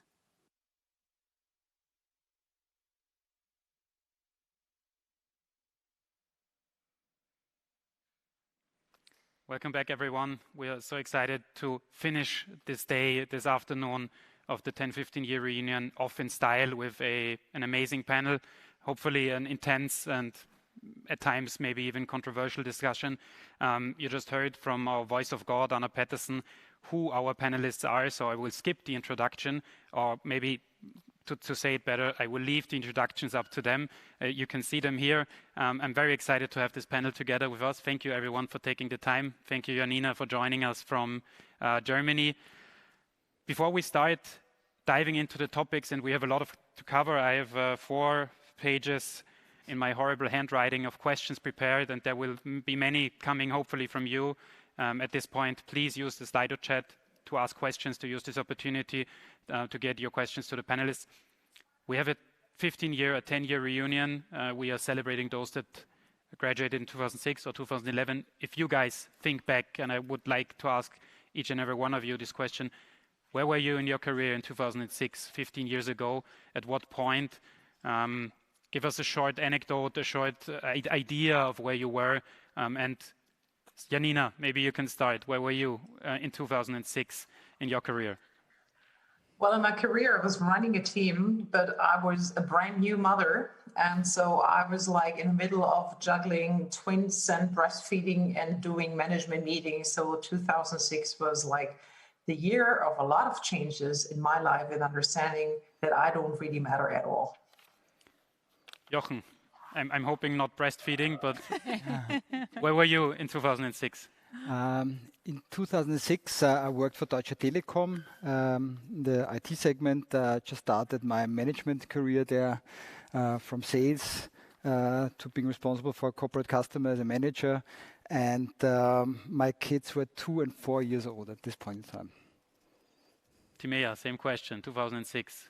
Yeah, 2006 was a kind of a milestone, I can say, in my life, because I started the executive MBA in that year, and I started my job in Slovnaft, where I've been since that time. And it sounds terrible, but this is the case. And I didn't have a child, so this is something where I was a young female without really too many obligations. But the journey started, I think, in 2006 when the express train really started the journey for me. And last but not least, Barbara, where were you in 2006? What do you remember? Yeah, mother of a 4 and a 1-year-old. Turbulent times at home, but in terms of my career, I took the second step in executive education. So I've been working with executive groups then, and I started to get ready to take over the professional MBA marketing and sales as an academic director and bring my baby, the program, to life. So some of the alumni are here with us today as well. We divided this event in 3 sort of phases, steps, reflecting the past, navigating the present, and shaping the future. And sticking a bit with the past and maybe shortening the period to make it a bit easier for you to 10 years to the last decade. If you look at leadership and the organizations we're trying to build, and all of you have experiences in large organizations, what's the change in the last decade that you've seen that's most relevant, most accentuated, that you think is most important when we try to understand what leadership was before? Barbara, maybe starting with you. What's changed in leadership in the last 10 years?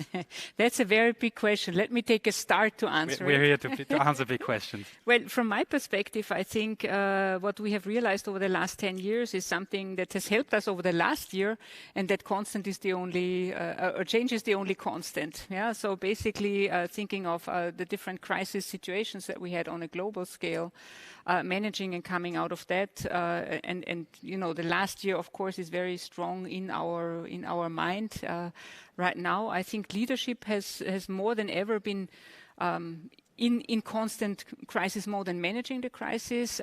Speed is increasing, and I think this is very demanding for leaders, and it keeps being demanding for leaders. Yeah. So I think it's the speed, it's the sequence of challenges that we see coming in the last 10 years. That, you know, and I'm leading an organization with around 70 people. Leading a big multinational corporation or taking a leadership role there is even more demanding, I would guess. Yeah. So small or big, I think that's what I would say. Janina, going to you. You had a lot of time to reflect during the writing process for your book, and I think leadership was a big part of that. If you look back at the last 10 years and half of that more or less was spent in the board of Siemens globally as Chief Human Resources Officer, what's the leadership change you've seen that was most relevant when you think back at the last decade? I would definitely, underline what Barbara has been saying. I honestly would also think that what we now see as very relevant factors for leadership is not that we shouldn't have seen that 10 or 15 years ago.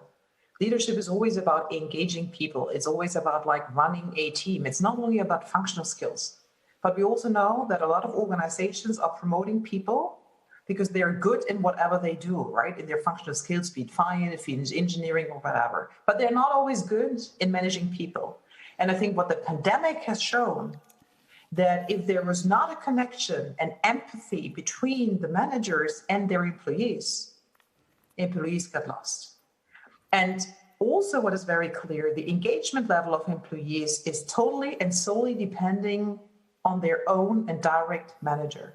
So they join an organization because they think an organization is great, but at the very end, it's their direct boss that makes the difference. So I believe we have to become much better in training people, because unfortunately it's only 10% of the population that is born that is an automatic natural leader. 20% can learn it.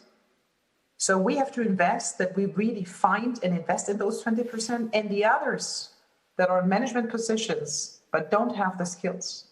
By the way, mostly they don't enjoy it either. They cannot be in important management or leadership positions because otherwise we will lose the workforce. So I think this is going to be the struggle of the future.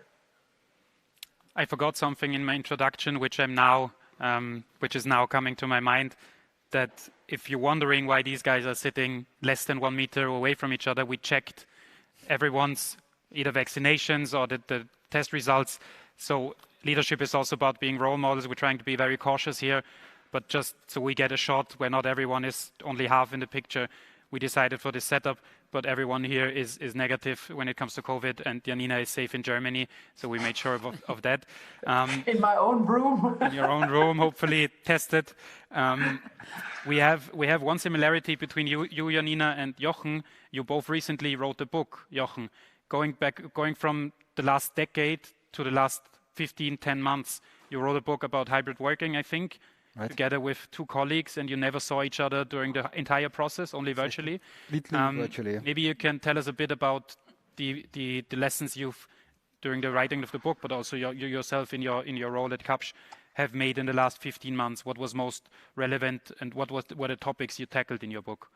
Yeah, you mentioned it, we wrote it completely virtually. We haven't met each other. So, but give us a picture of what that means. You met via Zoom and talked, and then you wrote, and then you met via Zoom and wrote, and it sounds counterintuitive. Yeah, right. First, we were three more or less friends. We knew each other already, which makes it much easier, of course. And this is something that of course helps if you know each other in advance.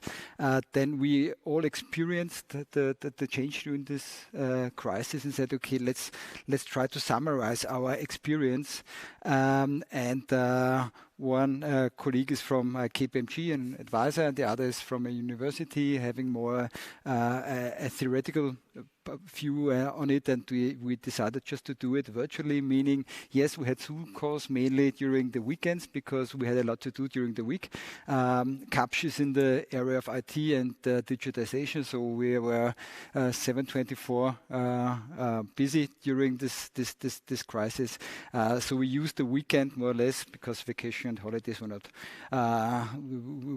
able to go to holidays. So we said, okay, what to do in weekends, and we decided just to write a book. Yeah. Why not? That was the main reason. It was a little bit more difficult because we were not just 3 persons who wrote the book. We said, okay, let's also ask our customers and partners about their experience during this time. So we invited 10 board members of Austrian large corporations also to give us their point of view. And so in total we were 3 authors and 10 guests who just summarized the experience. And let me comment a little bit also on your question before concerning leadership, which is also part of the book. One is leadership, the other is, let's say, technology. Another one is what's the effect on the production area, what's the effect on the HR, so we looked at different departments because this change affected the whole company, all processes, all units. And if you look at leadership, what we experience, of course, during the last months and also years, is that the hierarchy is getting less and less important. Yeah, it's more trust-based. It's more about empathy, as mentioned before, and it's also more about output orientation instead of input monitoring. Yeah. And if you use this leadership styles, then it's possible to work in a hybrid way or in a remote way, because if you're not trusting your people, if you don't show the empathy, if you're not output oriented, it's impossible to work on a virtual basis. So this is also part of the book. What are the changes in the leadership style and what will last and what's a one-time effect perhaps? Yeah. Can I jump in here, Klaus? Sure, please. And I fully agree to what you said. It's more about output and not about input control. But I think for at least most of the knowledge workers, right, if you're on a production, you can see output, you can measure output, or if you're working in a service center.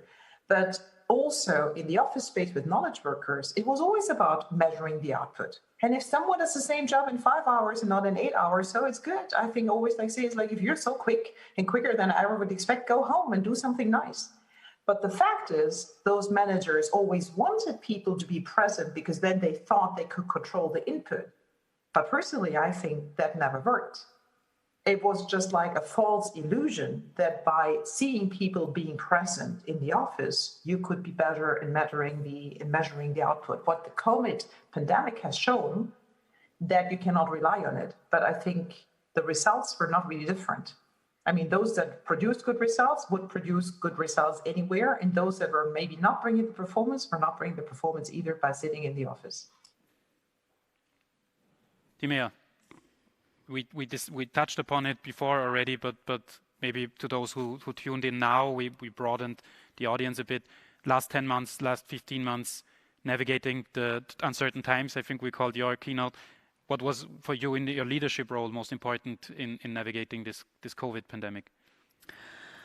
Well, it was a very tough time because really running a petrol station network and somehow to be there for the customers, and even though there was a very limited mobility, it really created lots of tension, and there was the state regulations which were under constant changes. It was something which was really creating tension in the work. But I think that the biggest learning from that period is that have to be quick in decisions and have to somehow make a different priority when you are not really talking about the financial terms and the results, but mainly about the humanity, about the protection of the lives. And this really, created a completely different understanding of your business, what you are running, how you talk to your people, your staff who are at the service stations or petrol stations, really at a high risk, and how you communicate towards the customers because there is a low mobility, and what you communicate towards the customers. So it was a completely change of mindset and cultural change for us, definitely. We also listening to your answers and Janina, part of your speech also, we hear a lot about trust and empathy and humanity, and unfortunately journalists are skeptical by nature, so I have to take this role of to ask really if this is all true, if we are leading with more empathy, if we're leading with more trust, if we're leading with more humanity, then why do we have the problems we have? I mean, we have large problems to tackle, and I'm not saying COVID happened because of our leadership styles, but there is something there that's not clicking. There's something there that's not happening. There's something there that's not missing. Maybe Janina, posing the question to you. If all of this is true, if we're so trusting and empathetic, why do the boardrooms that we have still look the same way as they did 40 years ago? What's your answer to this? Oh, this is a very difficult question. Trying to be short, I would say, because it's sociology, because we are all human beings, and there is something that is called the similarity effect, or it's also called the minimi effect. Like the first methodologies and research results were there in the 70s. It's people like to choose people that are just like them, that look like us, that act like us, that have the same education, and most of those positions are run by heterosexual, white, at least in the Western world, by white men. And so they also have the tendency to believe that they actually have to surround themselves with exactly people like them. And this is not because they're mean or because this is a bad choice. You could go into a very typical female environment, you would see exactly the same reaction on the other hand, right? But it's just because our brain is not so good to get over those unconscious beliefs that we have. And I am pretty radical in that effect. I think it's like it has shown for decades, and you see a few organizations that have a completely different understanding, but most organizations don't. But by introducing, for example, quota, you can broaden the horizon of where you look for people, what you believe could be the right standard, and then finally you see that it could be any human being doing the same job in the right, or with the right skills, or with the right qualification, with the same results. But sometimes it needs to prove, and I think you can also see some of the political debates. I mean, for example, in Germany, like there is one nominee of the Green Party is I think she's 40, Annalena Baerbock, I think she's 40. She was like chosen to be the chancellor candidate. Germany has had a chancellor, a female one, for 16 years. And now the debate is, or in the beginning was, I mean, she's only 40 and she has 2 small kids. And I'm thinking, why would that matter to any qualification? But it's the pictures that need to change. And here we can see that human beings don't want to change easily, and especially those with privilege don't want to give up their privilege. So that's how I would see it. Barbara, same question, but posing it different, or maybe tying it into what you're seeing students ask of WU Executive Academy when it comes to leadership. Do you see this changing in the last 10 years, and what are you doing to change the landscape of leadership or the faces we see in leadership positions? Okay, let me just take a step back and answer or come back with my answer to your question. And I'm not a journalist, I'm an educator, and that makes me an optimist. Can be to optimistic, start with. That's good. Because if I would not believe that there is no change possible, then I think I would not be in the right position or in the right job. I think when we look at leadership right now, and you said you're missing all those qualities, those human qualities, then probably it's also worth looking at where these leaders of today come from and when they have started their careers, probably around 20 years ago, and think about what was important then and what self-reinforced that system so that they reach those positions where they are right now. And then probably those qualities that you mentioned were probably not in the job descriptions or in the job adverts and so on. Coming to your second question, what are we doing? I think this is where we take our responsibility very seriously and say, what does the world need in terms of leaders of today and tomorrow? So we are exactly at that point to say, what do we want to see together with our students and alumni in that world? And responsible leadership is a very important part of the curricula in different shapes and forms. And I think this would be my hope and my strong aspiration and my true belief that we will be able to manage that and that we see different leadership styles. And I think we're also, talking about black and white here. I think you have very good role models as leaders who are following those qualities, those values, instill that in their companies. But we still have probably too many who don't. And that's we need to reach a tipping point there. And I think executive education can do that. Why do people come to us? Because they want to move forward, not only in their career, but also in the way how they lead people. And I think this is they're open to that. They come with those aspirations, and that's where we hope to make a difference. Jochen, to pick up a point in your book.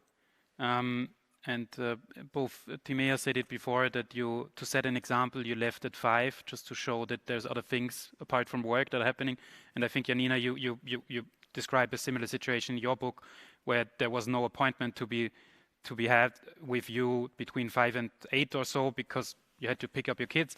But Jochen, asking you, we see, or at least the discussion is that physical office spaces will not vanish but lose relevance. We will go into a hybrid model. I'm guessing that's also why you wrote the book, because it's a relevant topic. But how do you think this setting an example, being a good role model changes when you don't see your employees every day? Maybe only twice a week, maybe only once a week, maybe never because you go fully remote. What's the leader's role in reaching your employees if they're spread through their homes and not the office?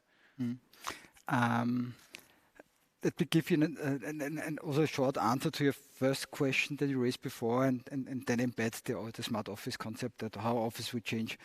How was the impact of leadership? I think we have no alternative as leaders. We are more or less forced to change. especially in the industry where we're in, and we're the largest Austrian IT company. To get the best people, we have to give and provide the best environment for them. We have to attract them, give them the possibility to grow within the company. So more or less, it's not just a question if we want to change. More or less, it's a question that not even a question. It's a prerequisite that we have to change to attract and to keep the best people. And that's more or less, especially in my industry, the main asset to have the best technicians and to convince the customers that we have the best solution for them. So there's an effect that pushes us to change. Yeah, and I think this effect accelerated already during the pandemic. If we talk to our customers, and I said 10 of the top board members of Austria also gave us their experience, they said that the crisis accelerated their initiatives by 5 to 10 years. They leapfrogged more or less the normal development in terms of leadership, in terms of how to use the digital tools in collaborating, in terms of thinking about smart office concept. Because if you look a little bit in the future, in 98% of all the meetings, we will have at least one virtual participant. So there will be a hybrid environment. And to attract the best people, it's clear that you cannot force them to come to the office. So we have to change, we must change, and we have to change. And what will be the impact on the smart office concept, and what will be the impact on leadership? I mean, we see in the studies that the office spaces will be reduced by 20 to 30%. But new spaces will be created. We will come to the office to have a social meeting, to have creativity sessions, and also we in our company say that we want that our employees will have an experience when they come to the office. Yeah, we will create new areas, cafeterias, and things like this. Yeah, and to more or less also offer them a place for social meetings. What does this mean for leaders? It will be, if you do not see them, if you cannot feel them, and you are very often in remote contact, it will be even more difficult to show empathy, to get the feeling how they are doing. Are they fine? Are they depressed? Yeah. What are the feelings? What's the private environment? So it gets more and more important to stay more often in contact with them. Yeah, and the leadership style will definitely change. And I think personally that the 100 remote collaboration will be very difficult. I think that we will end up in a hybrid model, and we are more or less faced to offer us also to our employees such hybrid models to attract the best people. Timea, we also touched upon this.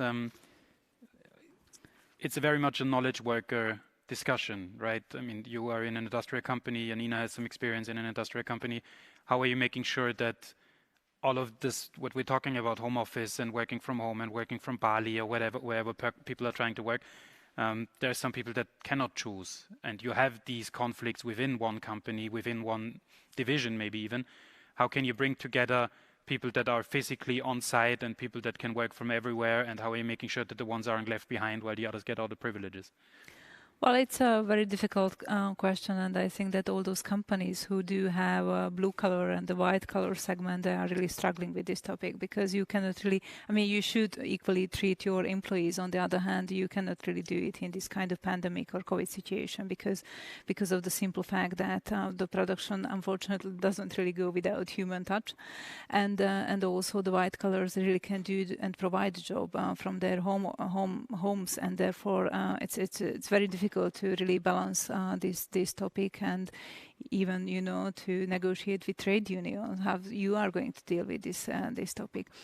This really created, I do believe, tensions for us, for managers, and that's why in our company we decided that the manager should come back to work as soon as possible. So we were really for a very limited time of the year or of this period working from home offices, because the management visibility was quite a key that the workers and all the people can really see us, that we are not really leaving them behind and or putting them at risk, but we are part of this and we really walk the talk and we are there with them. So this was a very relevant topic which we discussed.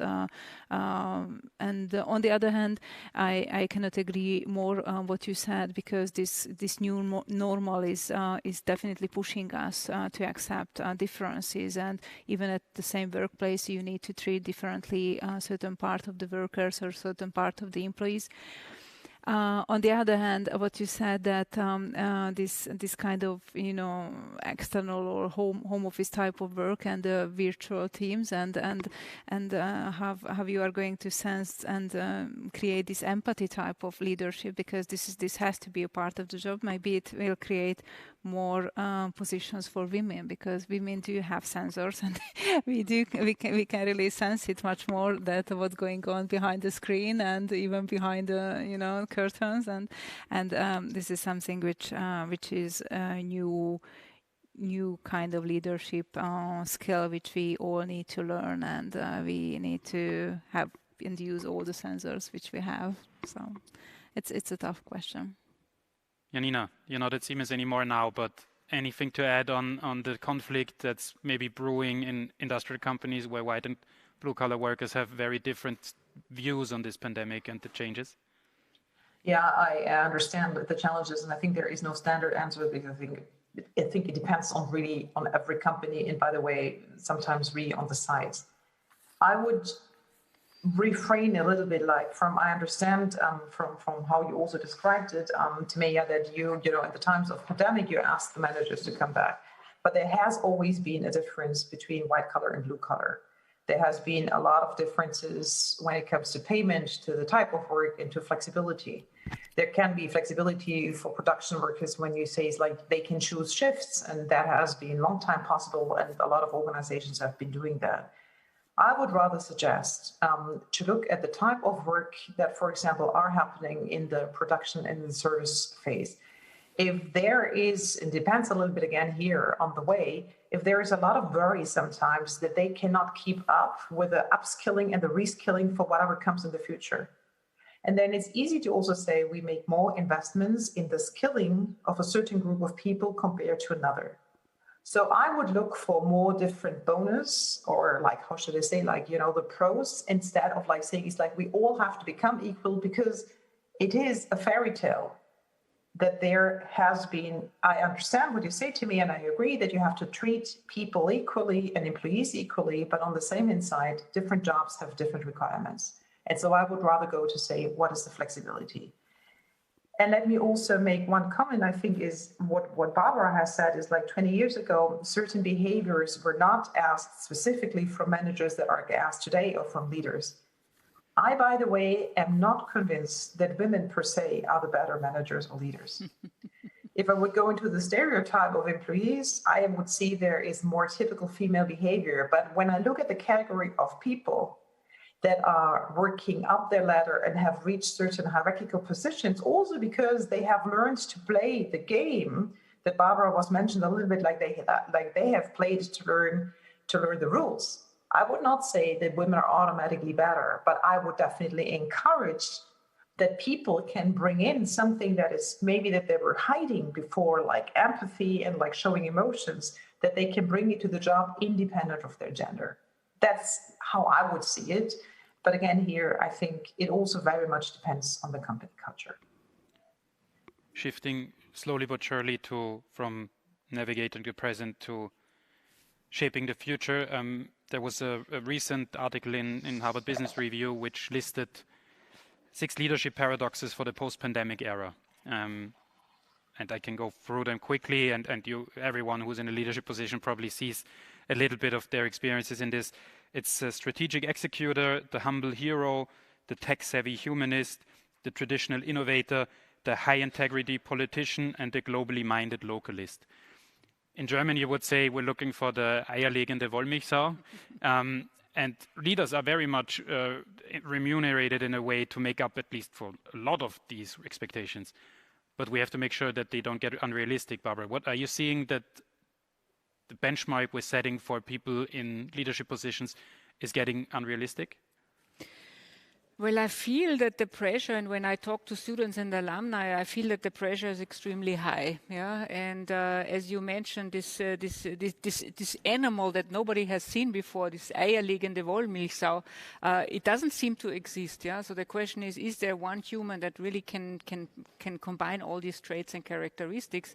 And probably it's a relief to say no, there is no such person. So which of those areas do I as a leader cover well, and where do I feel comfortable and strengthen those? Yeah, and we're talking about teams and team diversity, also in leadership. So why do you have to be all in one person? You try to be strong at what you are strong and bring that to the table, and then find like-minded collaborators on that.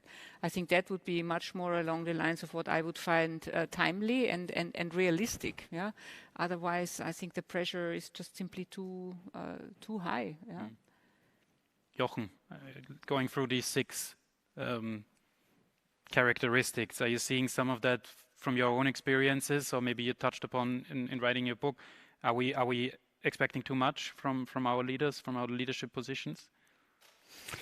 Yeah, if you looked at this different kind of leadership, the 6 different leadership styles, to be honest, I like the most I think it's called humble hero. Humble hero, yes. Yeah, meaning to be a hero in the sense of finding bold decisions. I think this was important, especially in the first phase of the pandemic, to show presence as a leader, to give some kind of guidance in a phase of uncertainty.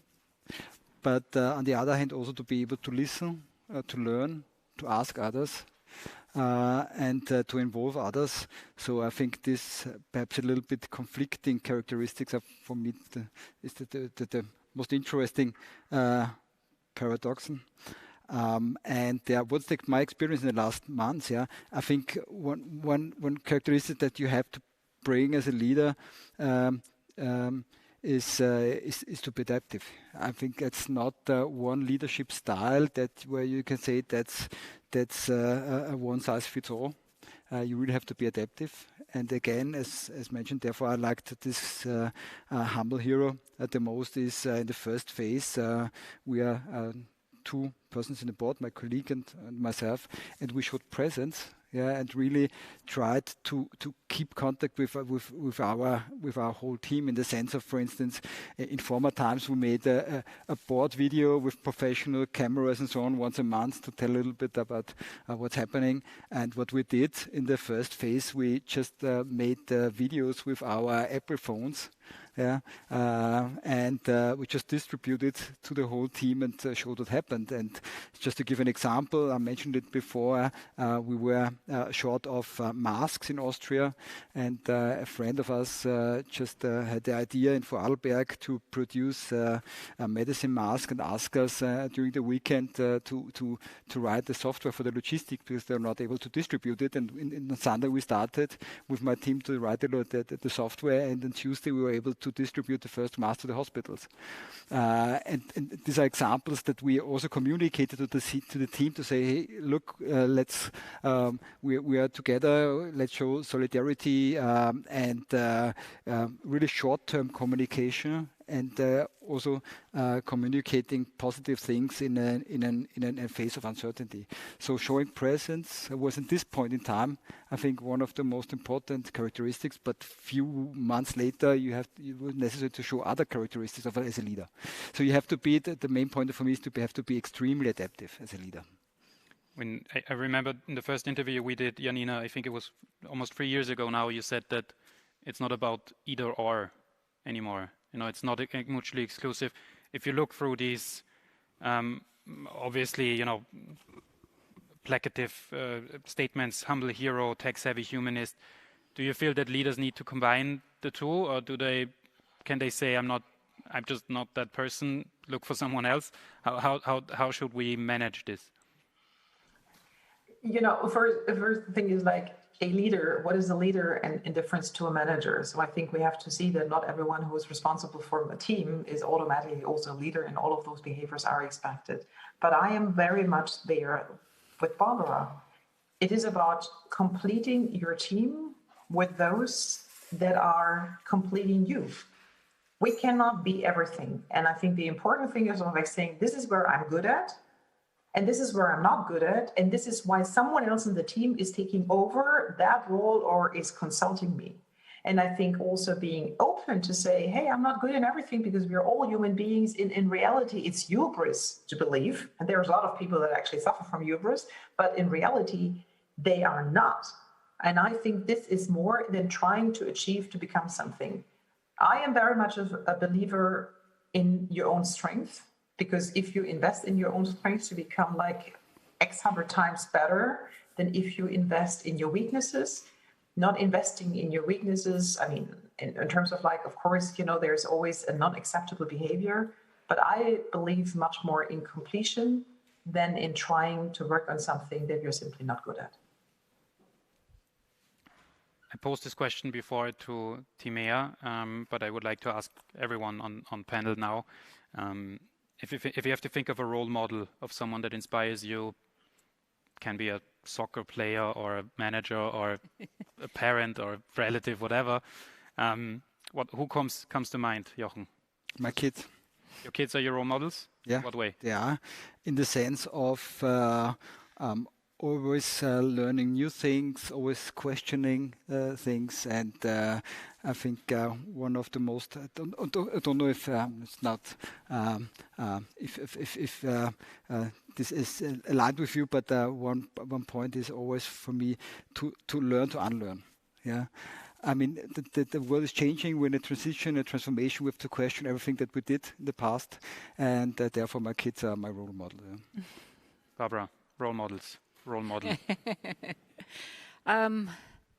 Actually, a role model, I think, is not a term that I would use necessarily, but what inspires me, are people from different walks of life.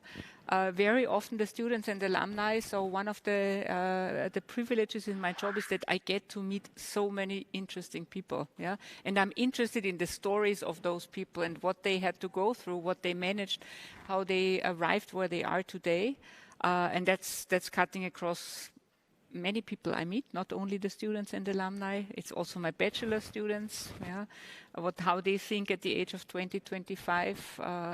They are a source of inspiration. And sorry to interrupt here, but what are you seeing when you look at the things that matter to your bachelor students when they're 20, 21 versus the things that matter to your executive students, the ones that go through Executive Academy? What's the I'm sorry to catch you off guard, no. but what are you seeing? Because we're talking about stronger tomorrow, and you know the ones that are coming will shape this future. What are you seeing in terms of what they really value and what's important to them? Well, what I usually compare is probably not so much the Executive Academy students or alumni, but myself in that when I was young at that age, and what was basically what were my values, what did I want to aspire in my career, and I see big differences there. Yeah, so it's career is not the only thing. It's making the world a better place. It's values that are different from the ones that we were taught 20 years. It is a certain naivety. I can realize that at my age, obviously, but I'm pretty positive that the next generation has a different mindset. Yeah, they're growing up much more global, much more open. At least the people I work with, and I think that's what inspires me. And they're driven and determined and want to make it a better place, the world a better place. Yeah, I might be still around to see what happens in 20 years. So the proof is in the pudding, but I'm very confident about that. And not role model, but a big source of inspiration is a person that you might have heard of, Viktor Frankl, whose books I read whenever times get tough, because he has survived and managed to go through an experience surviving concentration camp in World War II. Still keeping up a positive attitude where the outcome was completely unsure. So when I read what he has to say, my problems really shrink by the minute. Timea, incorporating Barbara's change, what inspires you? Who inspires you? Well, as I said earlier, I couldn't really define one single person who could really be the one to be named and as a role model. I think that, as Barbara said, I can really agree with that there are so many stories and so many information which can inspire you in different way.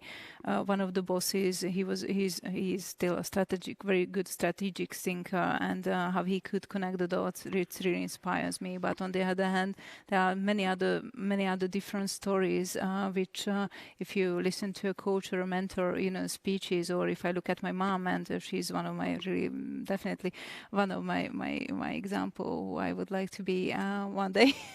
And I'm struggling with that, but there are different stories and different occasions, and probably I am in different stage in my life, and a different story can inspire me in different way. And this is something which even you listen to a story at once you are up and once you are down, you get it from a completely different angle, and different messages you take away from the story. So this is something which really counts in my life as well. Janina, role model, source of inspiration, who comes to mind?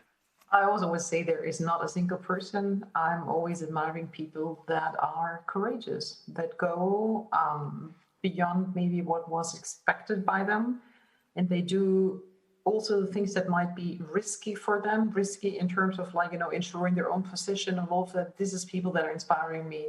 And again, here, I really did not speak with Barbara about everything beforehand, but I also would say is when I'm thinking that I'm stuck, and when I think that there is no progress, then I look at people that are much older than me, and then I look at what they were stuck with and what their hurdles were. And then I believe, okay, they made it and they waited 10 years, so I can also wait 1 year.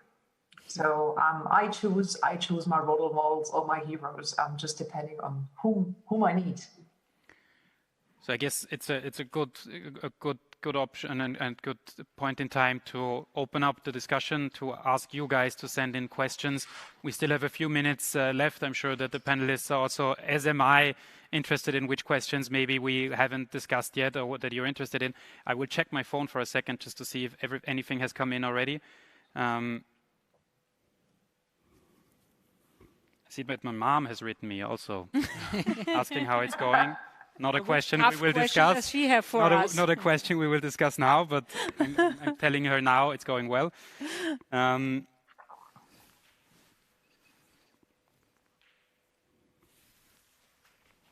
Maybe start off with a light question from Anonymous to everyone. What are your plans for the summer? Will you be traveling and how? Timea, any plans for the summer vacation? Oh yes, we plan to go back to Croatia. This is basically the third time that we gonna spend our holiday in the same spot, because we really did have a very fair negotiation with the owner of the house that if anything happens, so I was the one who negotiated house, and all the families trusted me that they can rely on me that if anything happens, then I find out have to find a way back home. And so I think that of course we need to be cautious and we need to have all the protections, but on the other hand, I really would like to see that the world is still moving and we cannot really just close up ourselves. So somehow with cautiousness, but yes, we are going on a holiday. Jochen, any plans for the summer with your role models? Yes, with the role models, you're right. We have the privilege to have an apartment in the Alps in Tyrol, and also bought a bike with an electro engine, and so we'll be in the Alps and stay in Austria. There's one question that's directed at Janina, asking what is one thing from your book that everyone needs to understand? And to give a short recap, Janina wrote a book called It's Now, heavily recommended. That is totally unfair. I mean, I was putting all of that effort there to write more than 200 pages. Now you want me to say one thing? The one most important thing. I said that already a little bit to your question about role model. I think the most important thing is try to be bigger than yourself. And don't try to take yourself too important. So no hubris, and do something that lasts. We have one question which I feel is relevant, and I would pose it to you, Barbara. It's from my colleague Muammer. Thank you for joining and watching. Why do businesses in the German-speaking region still rely heavily on people with classical studies such as law and business, and ignore philosophy in leadership positions? What are you seeing there? Well, first of all, I think you would be surprised how many people study at the VIU Executive Academy with exactly those degrees. Yeah. So when you look at the student population, only 30% have a business degree as a first degree. Everybody else has something different. And you could not think of anything that's not represented there. Yeah. So we have people from arts history, from life sciences, veterinarians, whatever you can think of. And I think that's the beauty of our environment, bringing people from diverse walks of life into one classroom, make sure that they get a lot of chance to exchange and grow together. So, yeah, I would not agree with you. That's good. As I said, hopefully a little bit of controversy. Janina, are you seeing more philosophers in the boardrooms? No, unfortunately not. And I think the Anglo-Saxons are a little bit more open. But I think the one thing is like, what did you do for your bachelor or for your master's? And then it's like, which way are you going to train? And I believe the good thing is there will be less and less with the skills that we need. And so I think employers will become more open to say, we hire people like consulting companies, they do, right? I mean, there's a test, and if you pass the assessment, it didn't really matter what you studied. It only matters that they see that you have the learning capability, and then they will say, it's like, we will train you. And I think more and more other companies will do that. What you need in order to get that, like to make out of a philosopher or a historic person, someone who studied history, I don't know what the English word for that is, you know, to understand like a balance sheet and all of it. So you need to have the infrastructure and the time to actually teach people in the first year or the first years what they need to know. So I think it will be more open once the shortage of skilled people will become bigger. We have another question which I think maybe might spark a little of controversy. Who knows? It's from Anna. What are some of the ways to add more diversity to executive boards? Are quotas a way? Jochen, it's an old discussion that's coming in a new dress to us. Quotas at Kapsch, is that an idea? Quotas? Always a difficult question. My opinion is that... Or maybe quotas is one part of the question. Diversity in boards is the overall overarching theme. But quotas is always a tough one. My opinion is... finally, we succeed if it's not necessary to talk about diversity anymore. Yeah? It should be just normal. That's what we're trying to live, regardless of religion, race, whatever. Yeah? We do not make any difference. At least we try to be role models within the company. So I'm not a friend of quotas, because quotas could be also counterproductive a little bit, to be a quota person. But the clear goal of us, and that's what we're trying to live, is, even though we're trying, of course, to bring in the balance and do everything, but the goal is not to talk about this, to live it, and therefore we don't have quotas here. I have to ask the question to Janina as well, who was part of a cover by German magazine Stern with the headline, Ich bin eine Quotenfrau. Janina, and I'm shaking my head. So far, it was an intrinsic quota of men to take on 90% of all of the positions that were given. I would really recommend to read some studies of Rosabeth Maskanter, who is a professor of sociology in Harvard, to understand how people choices are taken. They are not taken by qualifications. And very often, jobs are given to people because they know someone, because of the networks, because they are known, because they have proof to the decision maker. So the world is running by quota. And the second thing is, like, a quota in the mathematical definition is to be a part of something. So we are all quota of something. So I am, as you can hear, in a strong favor for that. Again here, because I'm repeating myself, because otherwise the privilege is not given. In those countries that have shown, like Norway for a long time, that was a quota was introduced. And again here, qualification and quota is not something that doesn't really fit together.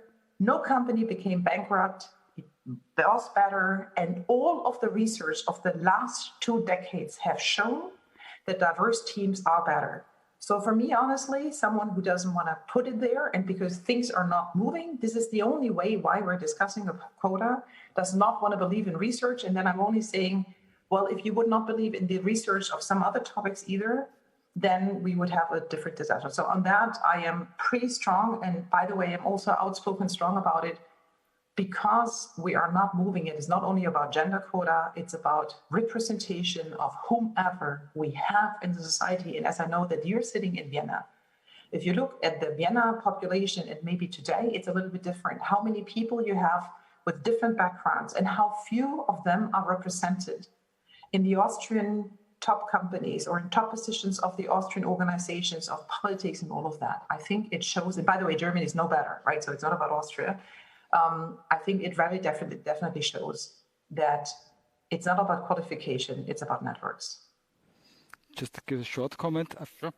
We fully support, the underline fully, diversity. It's just an opinion of myself that a fixed quota from top down isn't the solution for it. Yeah. We have... Can I just add to that? Yeah, I fully agree with you, Jochen, to say, diversity is that we should not be having those conversations anymore. And one of the reasons is I have a daughter and a son, and I want equal opportunities for both of them. Same for me, I also have a daughter and a son. Yeah. Yeah. So still, I believe to a certain extent quotas, and I'm aligned with you, Janina, in saying we need not only gender quotas but probably other ones. I think they are the entry ticket to a certain position, and you don't get there if you don't have those rules and regulations. And then you have to prove anyway. But if we don't have them in certain areas, I think we're moving too slow. I can say that from the university where I've spent most of my professional life, if there were not for any of those quotas and specific support mechanisms for females in that business, we would not have been anywhere because the system is conservative. And if I can add to that, and recently I went into a panel discussion, and just suddenly I requested the HR colleagues to really give me a statistics of my own department, because somehow within the once you are looking for a new employee, you are not really, or at least I'm not considering whether it's a male or female position. It's a position, and you really make a decision about the capabilities and not about the gender and not about the age or not about any kind of. And if it really we have a 49-51% share of the gender distribution, so this is quite a diverse team, and also from age perspective. And if I look back, we doubled the EBITDA within these 5 years. So this is when we talk about, or when we read these kind of articles that why the diverse team is important, then it really does have a financial effect at the end of the day. It's not about that you feel much better at the workplace because of the diverse team, and you always have something to talk about, and different inputs really create value at the end of the day, but really you can measure it. But the issue is a little less accentuated in Eastern Europe, isn't it? We have female participation at higher levels in management positions in Eastern Europe. It fades out towards the very top. But if you look at middle management compared to Austria, Switzerland, Germany, it's an improved picture at least. Right. Not saying it's perfect, but okay. Better. Then I'm glad. No, I am not glad about the Austrian figures. As I'm in the minority a little bit in this discussion, let me again rephrase it. I fully agree, and I underline that diversity is a factor to be more successful. Yeah, I'm not saying anything against it. I'm just saying a quote. I don't think that the quote is the right solution. Just to give you an example, more than 90% by nature in our company have a technological background. I mean, we're an IT company. Yeah, and at the moment we are searching for more than 100 people in Austria. Yeah, but if you look at the applications and even at the output from the education system in Austria, we don't have that much STEAM. Let's say graduates, yeah, to fulfill any kind of quota. Yeah, we really try to increase it. Yeah, we do everything to increase it, but it's even tough to get the right people. We have a war for talents, it would be great, and we'd do everything to support and to balance it. Yeah, and I fully agree everything you said. I just said I can wish a 50% female quote, but it's impossible to fulfill it, at least in Austria, in the tech sector. Jochen, the quota discussion is usually never about the entire workforce. Quota discussions are usually about certain positions and mostly leadership positions. And we are speaking here about a handful of people in every organization. And I'm speaking about my whole... And so only because 10% are only graduating, that doesn't mean that you cannot have like 30% in your top position. You said there's 2 of you. I mean, I don't know who your other colleague is at the top of an organization, but I think with a worldwide approach, is the other person a man?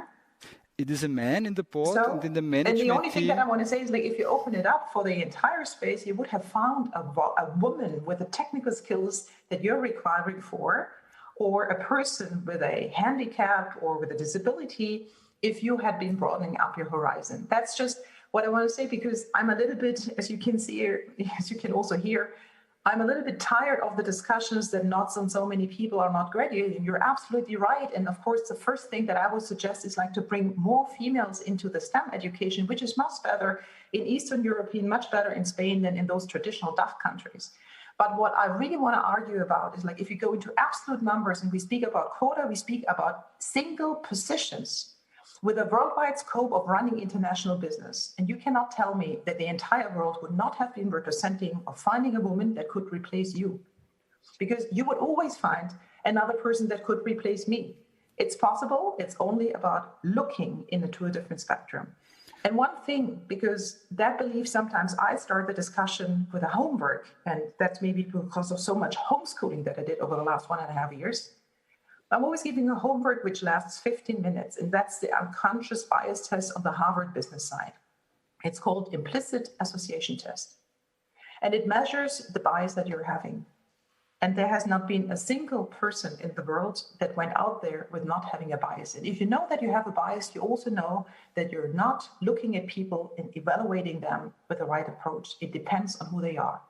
So sorry for being so strong, and we could go on for that. And Klaus most probably gives me like a bad look already that I should finally, be quiet. But this is really coming to my point, and I have heard those arguments for 20 years, and I have seen so many decisions being taken that I really want to bring a little bit of a different perspective into that discussion.